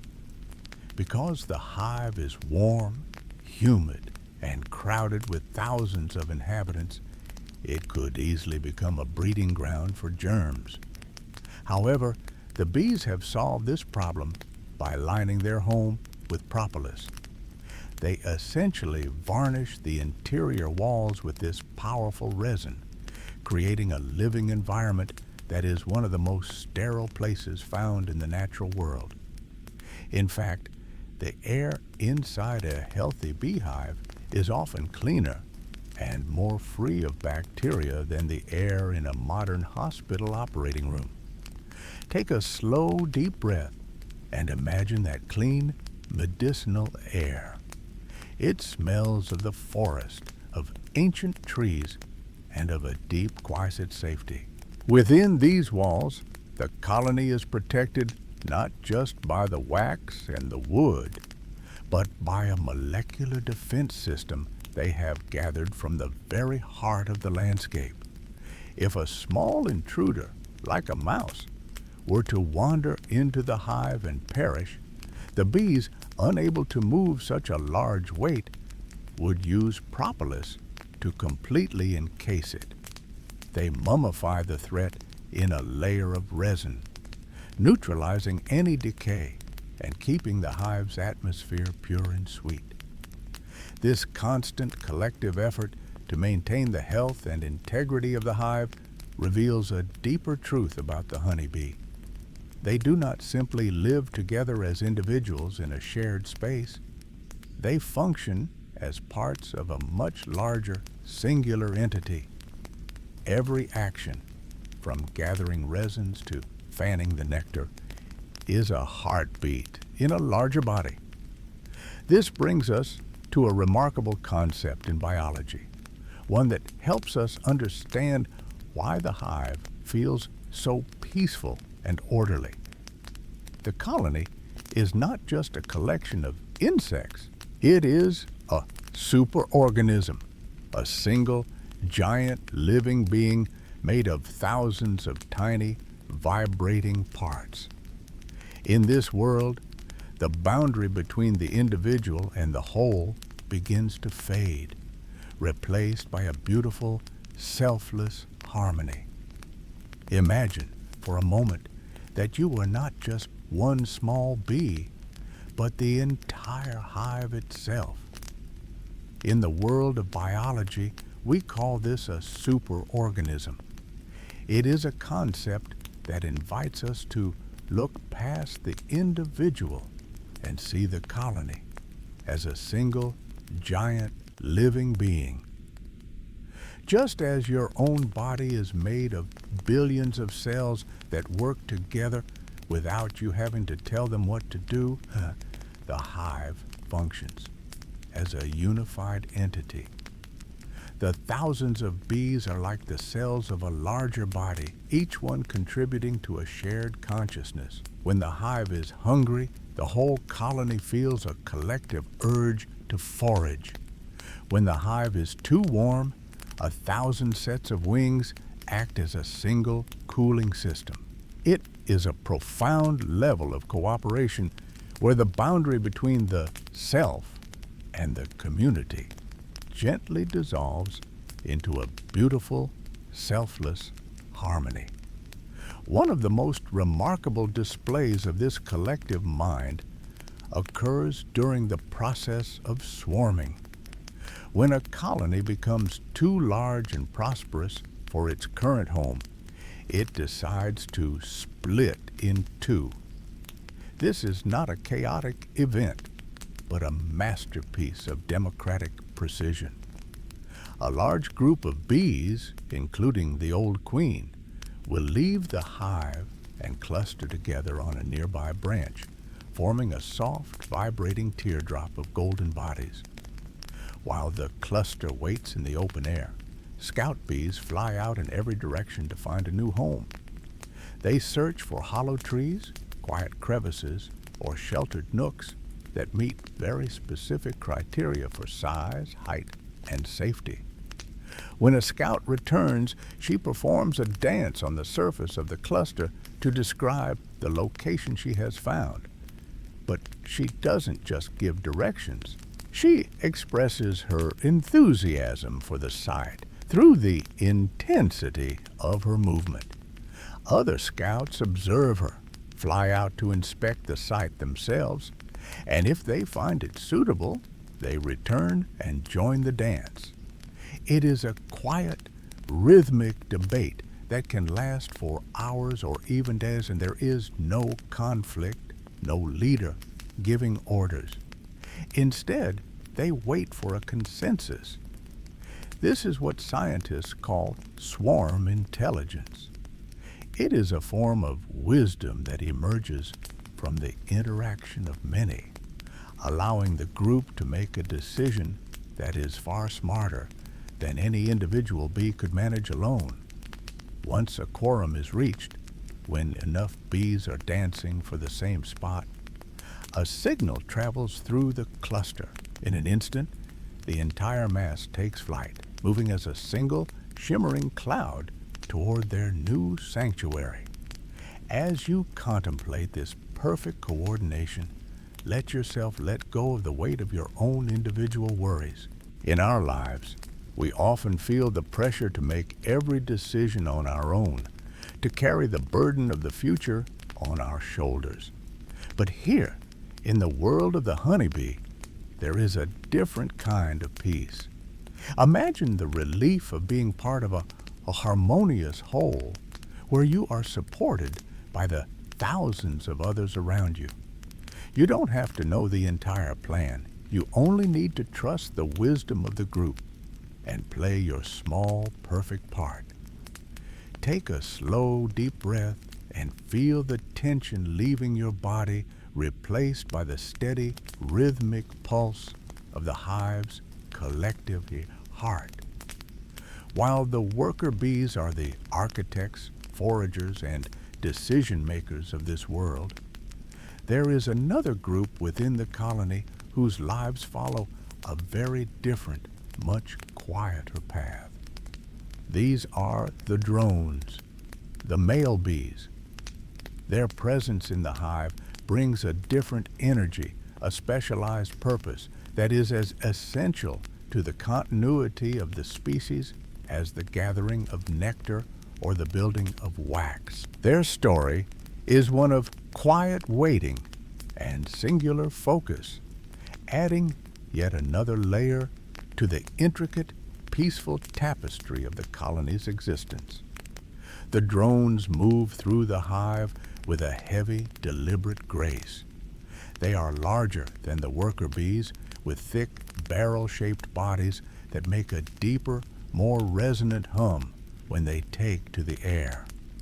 If you were to look closely at a drone, you would notice something remarkable about his head. Unlike the worker bees, whose eyes are placed on the sides of their faces, the drone's eyes are immense. They are so large that they meet at the very top of his head, creating a panoramic view of the world above. These eyes are precision instruments designed for a single poetic purpose: to spot the silhouette of a queen bee against the vast, bright backdrop of the afternoon sky in the busy world of the hive. The drone's life is one of quiet waiting. He does not participate in the daily chores that occupy his sisters. He has no baskets on his legs to carry pollen, no specialized stomach for transporting nectar, and no glands to secrete the wax used for building the comb. Most surprisingly, perhaps, is that the drone possesses no stinger. He is a creature of absolute peace, incapable of defense or aggression. His entire existence is centered around a few precious moments of flight, seeking out the drone congregation areas, invisible landmarks in the sky where males from many different hives gather, waiting for a queen to pass by. It might be easy to overlook the drone or to see his lack of traditional work as a lack of importance. But in the delicate balance of the colony, the drone is a symbol of prosperity and the future. A hive only produces drones when it is healthy and well fed, when there is enough honey to share with those who do not forage. They are the keepers of the colony's genetic legacy, the bridge between one generation and the next. Their presence adds a necessary weight and diversity to the ecosystem of the hive, ensuring that the life of the bees continues in all its complexity. As the sun begins to set and the golden light of late afternoon stretches across the entrance of the hive, the drones return from their flights. They crawl back into the warmth of the cluster, their long day of waiting and flying at an end. The hive begins to settle. The frantic vibration of the morning fades into a low, steady thrum. It is in these quiet, shadowed hours that we discover one of the most charming secrets of the insect world. Just like us, after a day of effort and focus, the bees need to find a place of stillness. They too must succumb to the soft pull of rest. And in this world of constant industry, there is a time for the wings to stop beating and for the mind to drift into the quiet dark. It is a quiet, beautiful revelation that science has only truly understood in recent decades. Yes, honeybees sleep. For a long time, we viewed the hive as a machine that never stopped, a 24-hour cycle of relentless industry. But the truth is far more relatable and far more peaceful. Just as the flowers close their petals to wait for the morning sun, the bees within the hive find their own moments of deep, restorative slumber. When a honeybee sleeps, her entire physical presence shifts. The vibrant, alert energy that defines her day begins to soften and dissolve. If you were to watch a bee as she drifts off, you would see her antennae, those incredibly sensitive instruments that are usually twitching with every passing scent and vibration, begin to lose their tension. They droop slowly, pointing toward the floor of the hive. Her legs, which are so strong and supportive during her flights, relax their grip, and her body sinks down until her thorax rests directly against the surface of the honeycomb. In this state, she is a picture of absolute surrender to the needs of her body. She becomes so still that To an observer, she might seem part of the wax itself. Scientists have discovered that these patterns of rest are remarkably organized. The younger bees, often called house bees, who spend their time in the nursery or cleaning the hive, tend to take short, sporadic naps throughout the day and night. Their lives are governed by the immediate needs of the larvae and the queen, and they catch their rest in brief intervals. However, the older forager bees, those who brave the wide world to gather nectar and pollen, have a much more structured relationship with sleep. They prefer to sleep in long, deep stretches during the night, when the darkness makes foraging impossible. They understand the value of a full night's rest, preparing their bodies and minds for the rigors of the coming dawn. In deep sleep, these foragers are even difficult to wake, showing a level of detachment from the world that mirrors our own heaviest dreams. Take a moment now to visualize one of these foragers. She has found a quiet, out-of-the-way corner of the hive, perhaps on the edge of a frame where the traffic is light. She is tucked away, safe within the thick, protective walls of the colony. The air around her is warm and carries the faint, comforting scent of honey and beeswax. Her wings, which may have beaten hundreds of thousands of times today, are finally still, folded neatly over her back. As you think of her resting there in the dark, let your own shoulders relax. Feel the weight of your body supported by your bed, much like the bee is supported by the architecture of her home. Take a slow, deep breath and imagine the quiet, rhythmic pulse of the hive at midnight. This period of stillness is not merely a lapse in activity. It is a vital part of the bee's life, as essential as the nectar she gathers. Even as her body remains motionless, something very important is happening inside her. Just as our own sleep serves to restore our clarity and health, the bee's slumber is a time of profound internal processing. It is the bridge between the experiences of today and the wisdom needed for tomorrow. We are beginning to learn that this rest is the key to her intelligence, a secret time when the many paths she flew and the many flowers she visited are woven into the fabric of her memory. Imagine, if you will, the dreams of a honeybee. While she lies motionless in the velvet dark of the hive, her mind is far from silent. Scientists have observed that during these periods of deep rest, a bee's brain is busy consolidating the memories of the day. For a creature whose survival depends on navigating a vast and changing landscape, memory is her most precious tool. Every garden gate she flew over, every specific shade of blue in a cluster of forget-me-nots, and every subtle shift in the wind must be filed away for the future. During the day, she is a flurry of sensory input.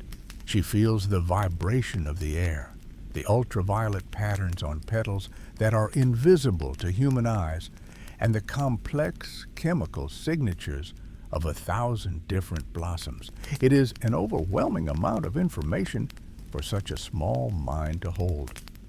In the quiet of the night, sleep acts as a librarian, carefully organizing these experiences. Research has shown that if a bee is deprived of sleep, she becomes lost more easily and struggles to perform the waggle dance correctly, failing to communicate the location of food to her sisters.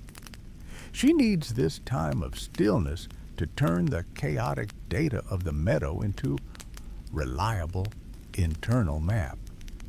It is fascinating to consider that bees may experience stages of sleep that mirror our own.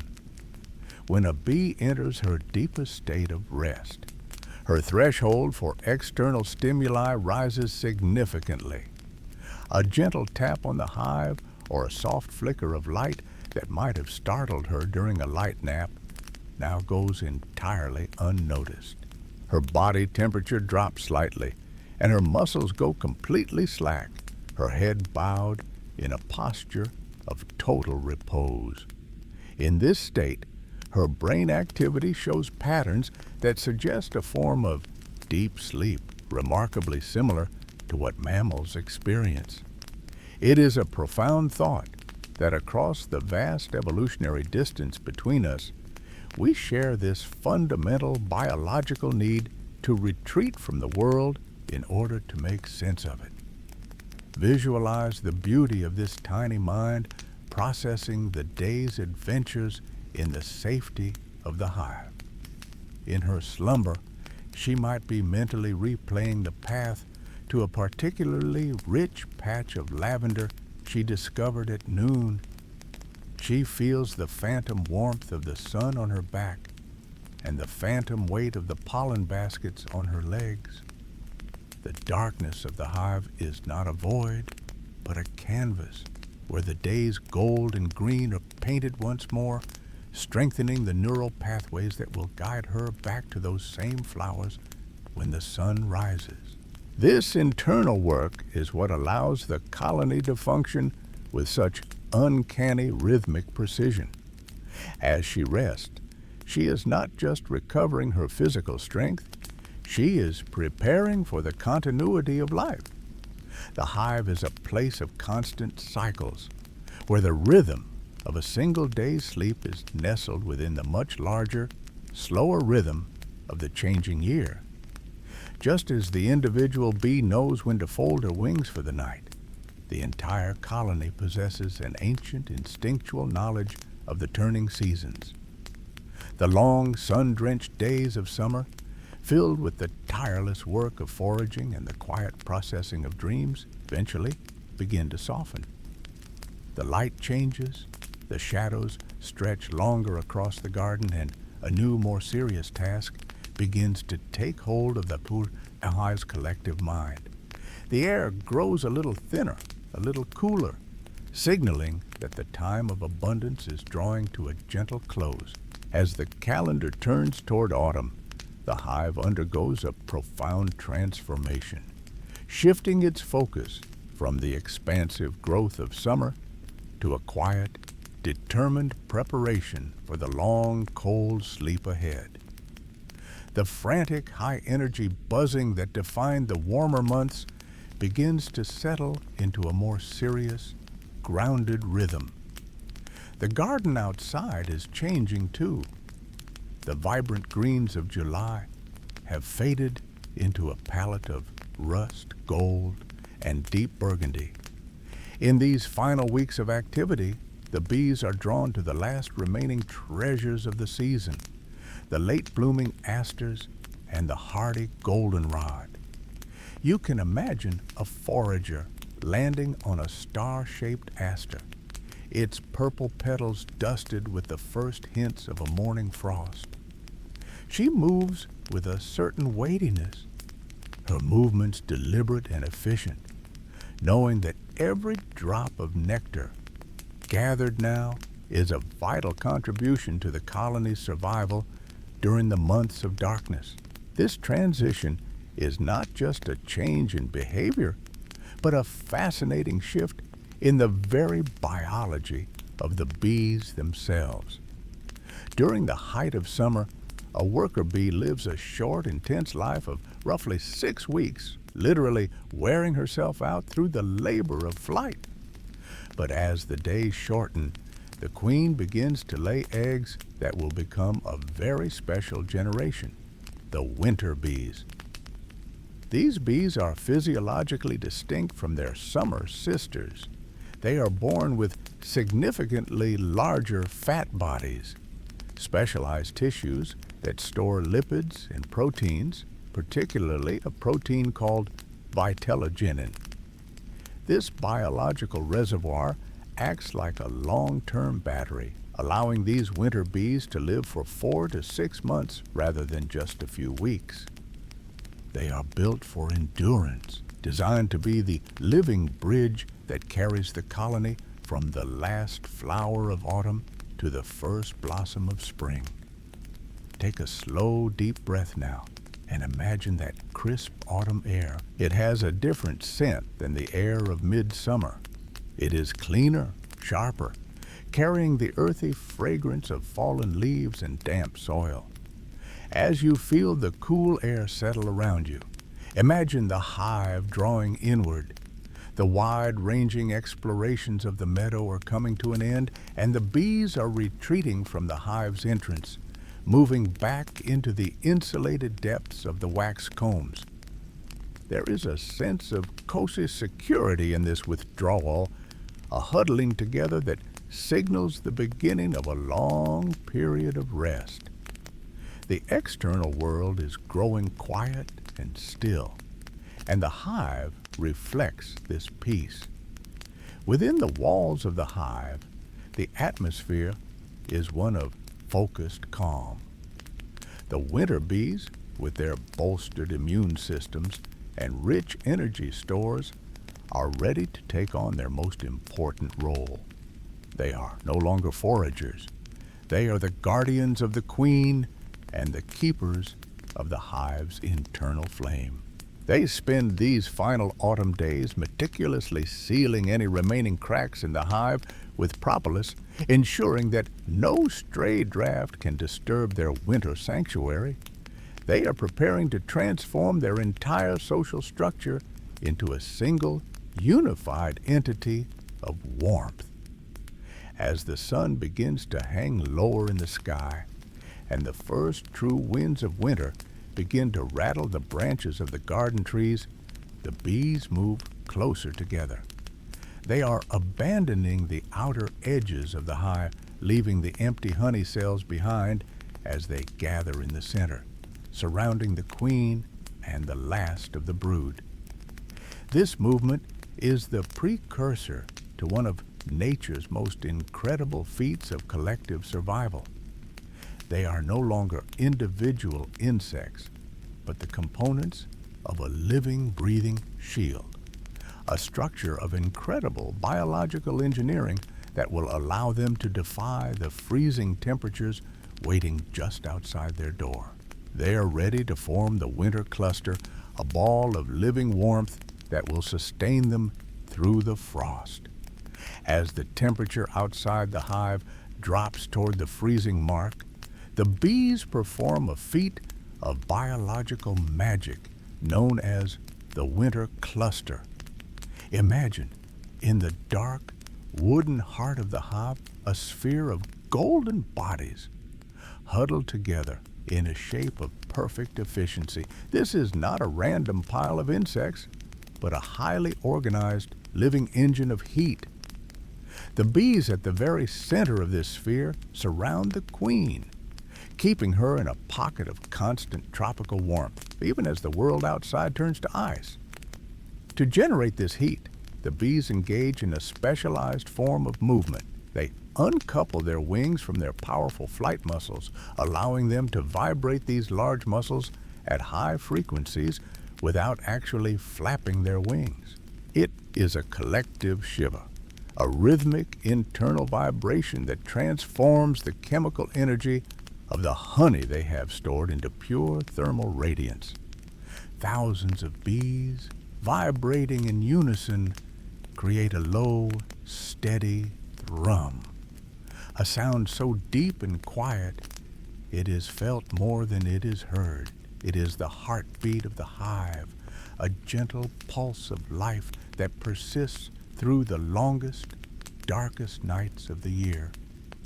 The architecture of this cluster is a masterpiece of social cooperation. The bees on the outer layer, known as the mantle, pack themselves tightly together, their heads facing inward and their fuzzy bodies interlocking to create a thick insulating wall. This living blanket traps the heat generated by the vibrating bees at the core. But the most remarkable part of this survival strategy is the rotation. No bee is expected to guard the cold exterior forever. When a bee on the outside becomes too chilled, she slowly pushes her way toward the warm center of the cluster to recover her strength. Simultaneously, a bee from the toastier interior moves outward to take her place on the perimeter. This constant, slow-motion dance ensures that the burden of the cold is shared equally. It is a perfect example of selfless cooperation. The survival of the family depends entirely on this quiet mutual support. Within the cluster, the temperature at the core can remain a steady 90 degrees Fahrenheit, even when the air just a few inches away is well below zero. There is a profound sense of peace in this image, a small, defiant spark of warmth held safely in the palm of the winter's hand. As you settle deeper into your own covers, imagine the sensation of that shared warmth. It is a cold, insulating heat born of steady effort and collective care.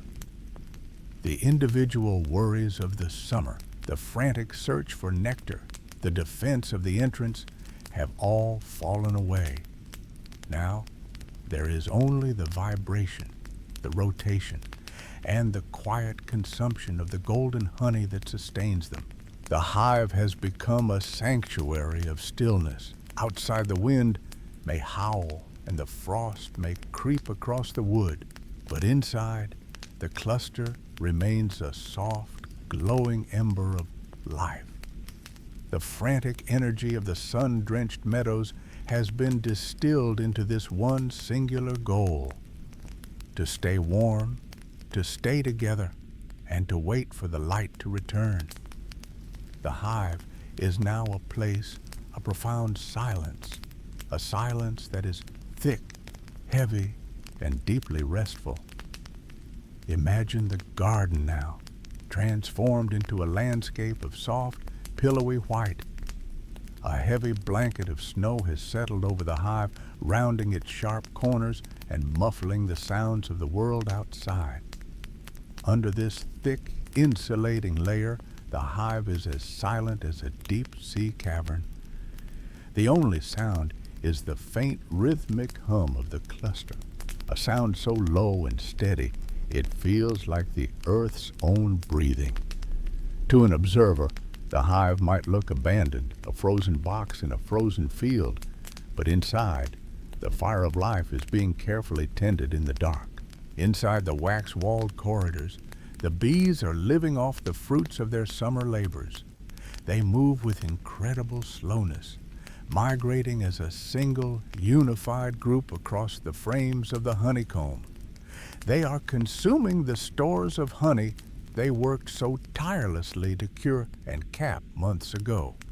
Each drop of honey is a concentrated burst of solar energy, a liquid memory of the clover, the lavender, and the apple blossoms that flourished under the July sun. It is a slow, methodical feast. They do not waste a single calorie, moving only as much as is necessary to reach the next cell of golden fuel. They understand instinctively that this store must last until the first flowers wake up, and so they treat each cell of honey with a quiet, survivalist reverence. Despite the confinement of these long winter months, the interior of the hive remains remarkably pristine. Honeybees are naturally fastidious creatures, driven by an instinct for cleanliness that is almost unparalleled in the insect world.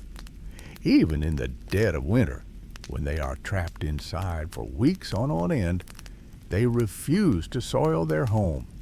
They have a biological capacity to hold their waste for a surprisingly long time, waiting with extraordinary patience for what beekeepers call a cleansing flight. This occurs on those rare, deceptively bright winter days when the temperature rises just enough for the bees to safely break their cluster. In those brief moments of midday warmth, they emerge into the crisp air, perform their necessary business, and quickly return to the huddle before the shadows lengthen and the cold returns. It is a testament to their discipline and their commitment to the health of the colony. As you listen to the steady, unhurried pace of the world in winter, allow yourself to mirror that same patience. There is no rush. There is nothing you need to do right now but exist in this quiet, protected space. Like the bees in the fallow times, you are allowed to simply be.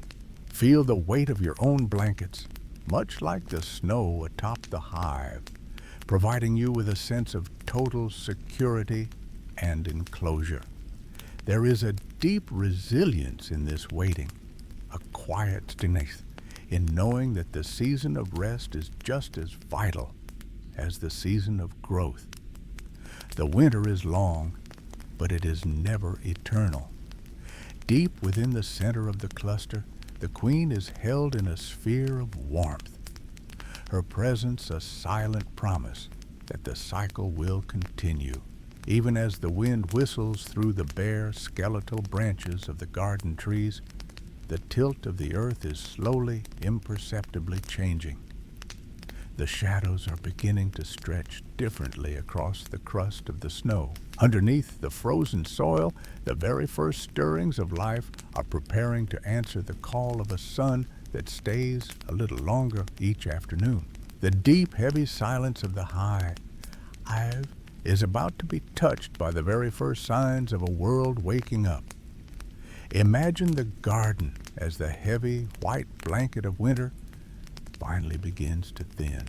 The air holds a new quality, a subtle softness that wasn't there just days before. In a small, sheltered patch of earth where the sun lingers longest, a miracle of persistence occurs. A single crocus with petals of royal purple or sun-bright yellow pushes its way through the crust of the receding snow.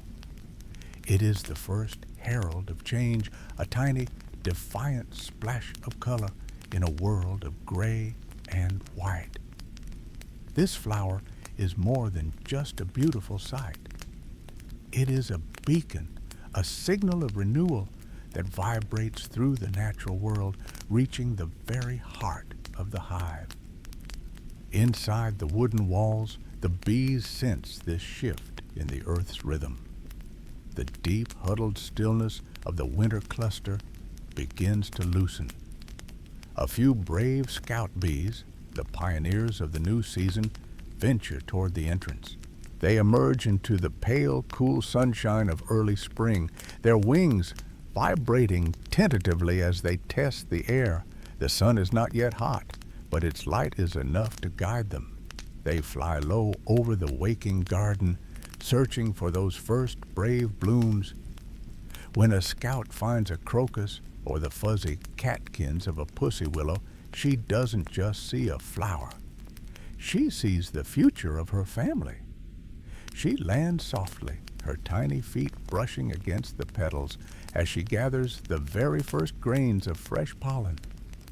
This pollen is a precious treasure, the first infusion of fresh protein the colony has seen in months. When she returns to the hive, her arrival creates a wave of excitement that spreads through the combs. This is the moment the colony has been waiting for.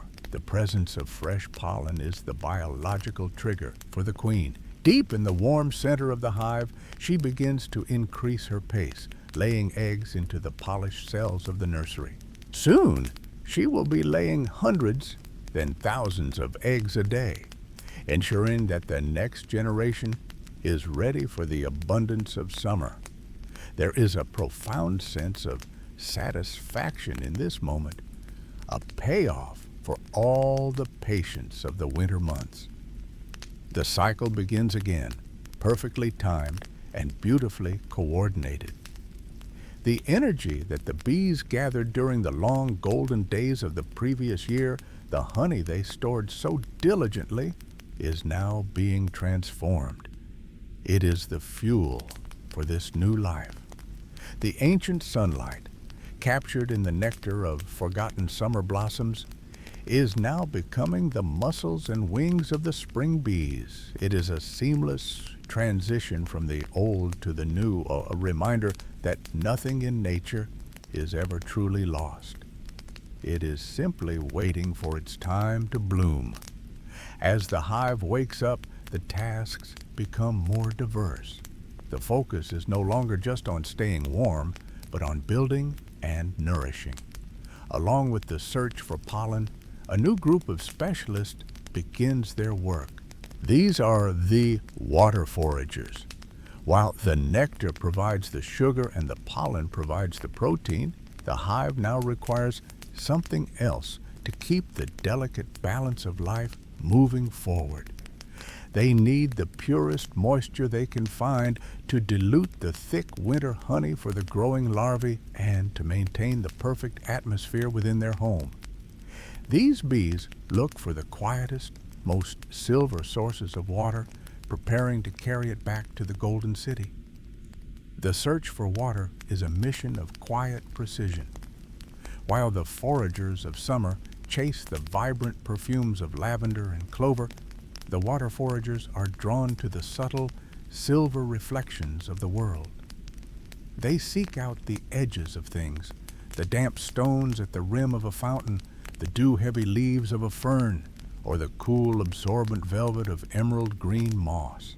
To a honeybee, a patch of wet moss is a safe harbor, a natural sponge that allows her to drink deeply without the risk of the water's surface tension pulling her under. Imagine her landing there now. Her landing is so light it barely disturbs the tiny, crystalline droplets clinging to the mossy fibers. She extends her proboscis, that delicate, straw-like tongue, and begins to draw in the cool liquid. This isn't for her own thirst alone. She is a vessel, a living canteen for the thousands of sisters waiting back in the dark of the eye. The water she carries is essential for the delicate chemistry of the colony. The honey they have worked so hard to store is often too concentrated, too thick and sugary for the young, developing larvae to consume safely. By bringing back this fresh moisture, the worker bees can dilute the honey, creating a perfectly balanced food that allows the nursery to thrive. But the water serves another purpose, one that is a masterpiece of natural engineering. On warm days, the bees become architects of the air. They deposit tiny microscopic droplets of water along the rims of the honeycomb cells. Then a group of bees begins to fan their wings in a synchronized, rhythmic motion. As the air moves over the water, it evaporates, drawing heat away and lowering the temperature of the hive by several degrees. It is a system of evaporative cooling, a natural air conditioning that keeps the wax from softening and the larvae from overheating. Take a moment now to listen to the imagined sound of that water. Picture a single drop, heavy and clear, hanging from the tip of a leaf in the early morning light. Listen for the soft, rhythmic thrum of wings as a bee approaches. Feel the coolness of the damp earth beneath the moss. As you breathe in, imagine the scent of wet stone and clean, cold spring water. There is a profound stillness in this task, a sense of being perfectly attuned to the basic elements of life. The bee's feet, tipped with tiny claws and soft pads, grip the moss with a gentle firmness. She is steady, focused, and calm. When she has taken what she needs, she lifts off, her body slightly heavier now, her flight a bit more deliberate. She carries more than just water. She carries the means for the hive to breathe and to grow. This simple act of visiting a garden pond or a bird bath connects the honeybee to the wider landscape in a way that is often overlooked. Every sip of water, every grain of pollen, and every drop of nectar is a thread in a vast, invisible web. The bee does not live in isolation. She is a vital participant in the grand unfolding story of the earth. As she moves from the water's edge back toward the hive, she passes over the flowers and fields that depend on her very existence. It is here, in the intersection between her small daily needs and the needs of the planet, that we begin to see the true scale of her importance. The work of the hive is not just for the bees. It is a gift to the entire world, a silent partnership that sustains the beauty and abundance of the life we see all around us. As we watch the bee return to her home, it is worth pausing to consider the immense, invisible weight she carries upon those delicate wings. Though she moves with a light and airy grace, her impact on our world is profound, reaching far beyond the edges of the garden and the walls of her hive. She and her sisters are the silent partners in a global dance of life, a relationship so deeply woven into the fabric of our existence that we often forget it is there. Think for a moment of the abundance that graces our tables and fills our markets. Imagine the vibrant deep red of a summer strawberry, the crisp, cool snap of an autumn apple, or the smooth, earthy richness of an almond. It is a remarkable truth of our natural world that approximately 1 out of every 3 bites of food we consume is made possible by the quiet, diligent work of pollinators like the honeybee. Without their visits to the blossoms, many of the fruits, vegetables, and nuts that nourish us would simply cease to be. They are the unseen hands that tend to the world's orchards and fields, moving from flower to flower with a focused, gentle persistence that sustains us all. While the bees themselves seek only the nectar and pollen required for the survival of their colony, their influence ripples outward across the entire globe. In the United States alone, the honeybee's contribution to the agricultural economy is estimated to be over $15 billion every year. But this number, vast as it is, only scratches the surface of their true worth. It is a measurement of a service provided without invoice or expectation, a fundamental pillar of the world's food security built on the backs of creatures no larger than a thimble. They do not work for profit or praise. They work because it is their nature to contribute, to gather, and to grow. The beauty we see in a flowering meadow or a heavy-laden orchard is in many ways a reflection of the honeybee's own health and success. They are the silent architects of abundance, moving through the world with a purpose that transcends their own small lives. Every time a bee brushes against a petal, she is participating in a grand ancient contract that ensures the earth remains fertile and green. Our world is more colorful, more fragrant, and more nourished because of this humble, golden presence. As you lie there, feeling the weight of your own body, resting and relaxing, let the thought of this global harmony bring you a sense of quiet security. The world is being tended to. Even while we sleep, there are systems of incredible complexity and kindness at work, ensuring that the cycle of life continues. As we contemplate this vast global legacy, our minds begin to drift back from the wide, sun-drenched fields toward the intimate, cool shadows of the hive itself. We return to the place where all this industry begins, moving away from the sprawling landscapes and back into the heart of the colony. Here, in the quiet darkness, we find a world governed by a logic so precise and a geometry so perfect that it seems almost otherworldly. We find ourselves looking once more at the foundation of the bee's world, the golden repeating lines of the honeycomb. Let your mind's eye settle once more on that singular golden shape, the hexagon. There is a profound, quiet elegance in the way these six-sided cells interlock, forming a pattern that has fascinated mathematicians and philosophers for thousands of years. In our world, such precision usually requires blueprints, laser levels, and careful measurements. But here, in the dim, fragrant warmth of the hive, this perfection is born of pure instinct. It is a masterpiece created in the dark, cell by cell, by thousands of tiny architects working in complete, silent unison. This is the mathematical proof of nature's wisdom. The realization that the hexagon is the most efficient shape possible, allowing for the maximum amount of storage with the absolute minimum amount of wax.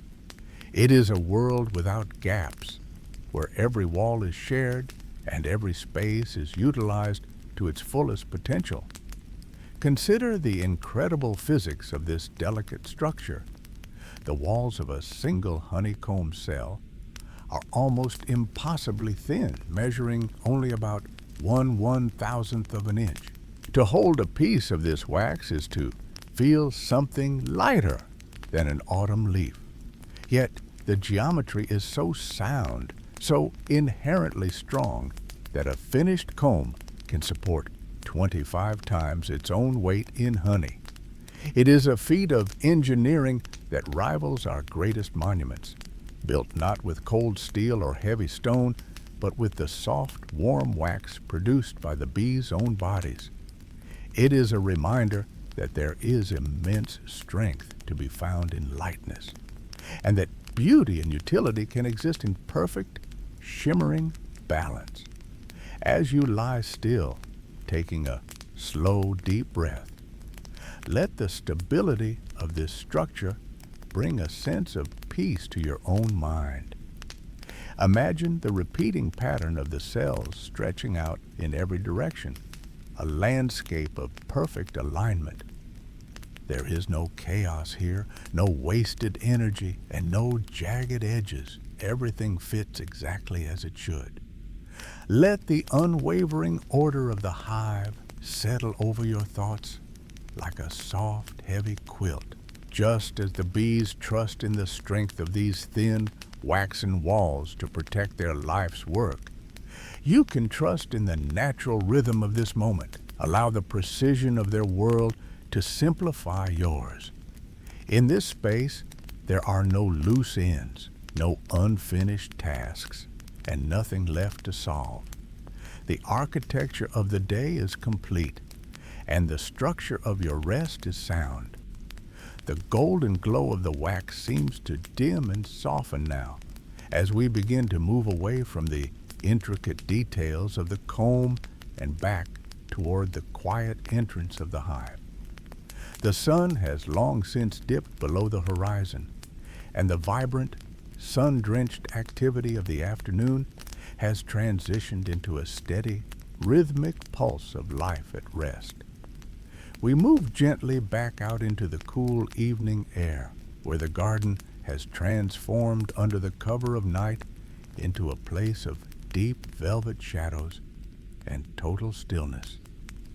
The garden is now fully dark, draped in a heavy velvet blanket of midnight blue and silver moonlight. The flowers we visited earlier have long since closed their petals, tucking away their nectar and pollen until the sun returns to wake them. Nearby, the hive stands as a silhouette of absolute stillness against the night sky. Yet, if you were to press your ear gently against the wood, you would hear it. the low rhythmic hum of a colony at rest. It is a sound like a distant sea or the steady collective breathing of a giant ancient creature. It is the sound of a world that is perfectly content, safe within the walls it built for itself. We have traveled through a landscape of microscopic wonder tonight, following the golden thread of the honeybee's life. We have felt the softness of the branched hairs that carpet a bee's body like velvet, designed to catch the very dust of life. We have looked through 5 eyes at a world painted in ultraviolet colors we can barely imagine. We've followed the vibration of wings that beat 230 times every second, and we have decoded the secret, symbolic dances performed on walls of shimmering wax. From the deep warmth of the winter cluster to the precise geometry of the hexagon, we have seen how nature uses simple rules to create infinite beauty. It is humbling to remember one final truth about the honeybee. A single worker bee, in all her weeks of tireless foraging through meadows and sun-drenched gardens, will produce only about 1/12 of a teaspoon of honey in her entire lifetime. To us, it is barely a drop, a fleeting sweetness. But to the hive, it is everything. When tens of thousands of these tiny, dedicated leaves join their efforts together, those fractions of a teaspoon become a river of gold, enough to sustain the entire family through the coldest winters and the longest nights. It is a testament to the quiet power of small, steady efforts made without hurry and without doubt. There is a profound peace to be found in this perspective. The honeybee does not worry about the vastness of the meadow or the weight of the honey she must gather. She simply moves from one flower to the next, staying loyal to the task at hand, trusting that her sisters are doing the same. It is a life lived in perfect harmony with the seasons, the sun, and the earth itself. As you lie here in the quiet of your own room, let that sense of harmony settle over you. You do not need to solve the world tonight. You do not need to worry about the distance you have yet to travel. Like the bee returning to the hive, your only task now is to rest. Your day is now like a finished honeycomb. Every cell has been filled with the experiences of the hours past, and every task has been capped with a layer of soft, protective wax. The architecture of your day is complete, and it is strong enough to hold you. The garden is silent. The hive is warm. The air is still, carrying only the faint, sweet scent of clover and old wood. As you drift further into the softness of your pillows, let the memory of the golden hive keep you company. Feel the weight of your body sinking into the mattress, as light and as supported as a bee tucked into a cradle of silk and wax. The hum of the hive fades now into the gentle rustle of a summer breeze moving through the trees outside. The world is at peace, and you are a part of that peace. Sleep now, surrounded by the orderly, quiet geometry of your dreams. May your rest be as deep and as golden as the honey in the comb. Sleep well, sleep in peace.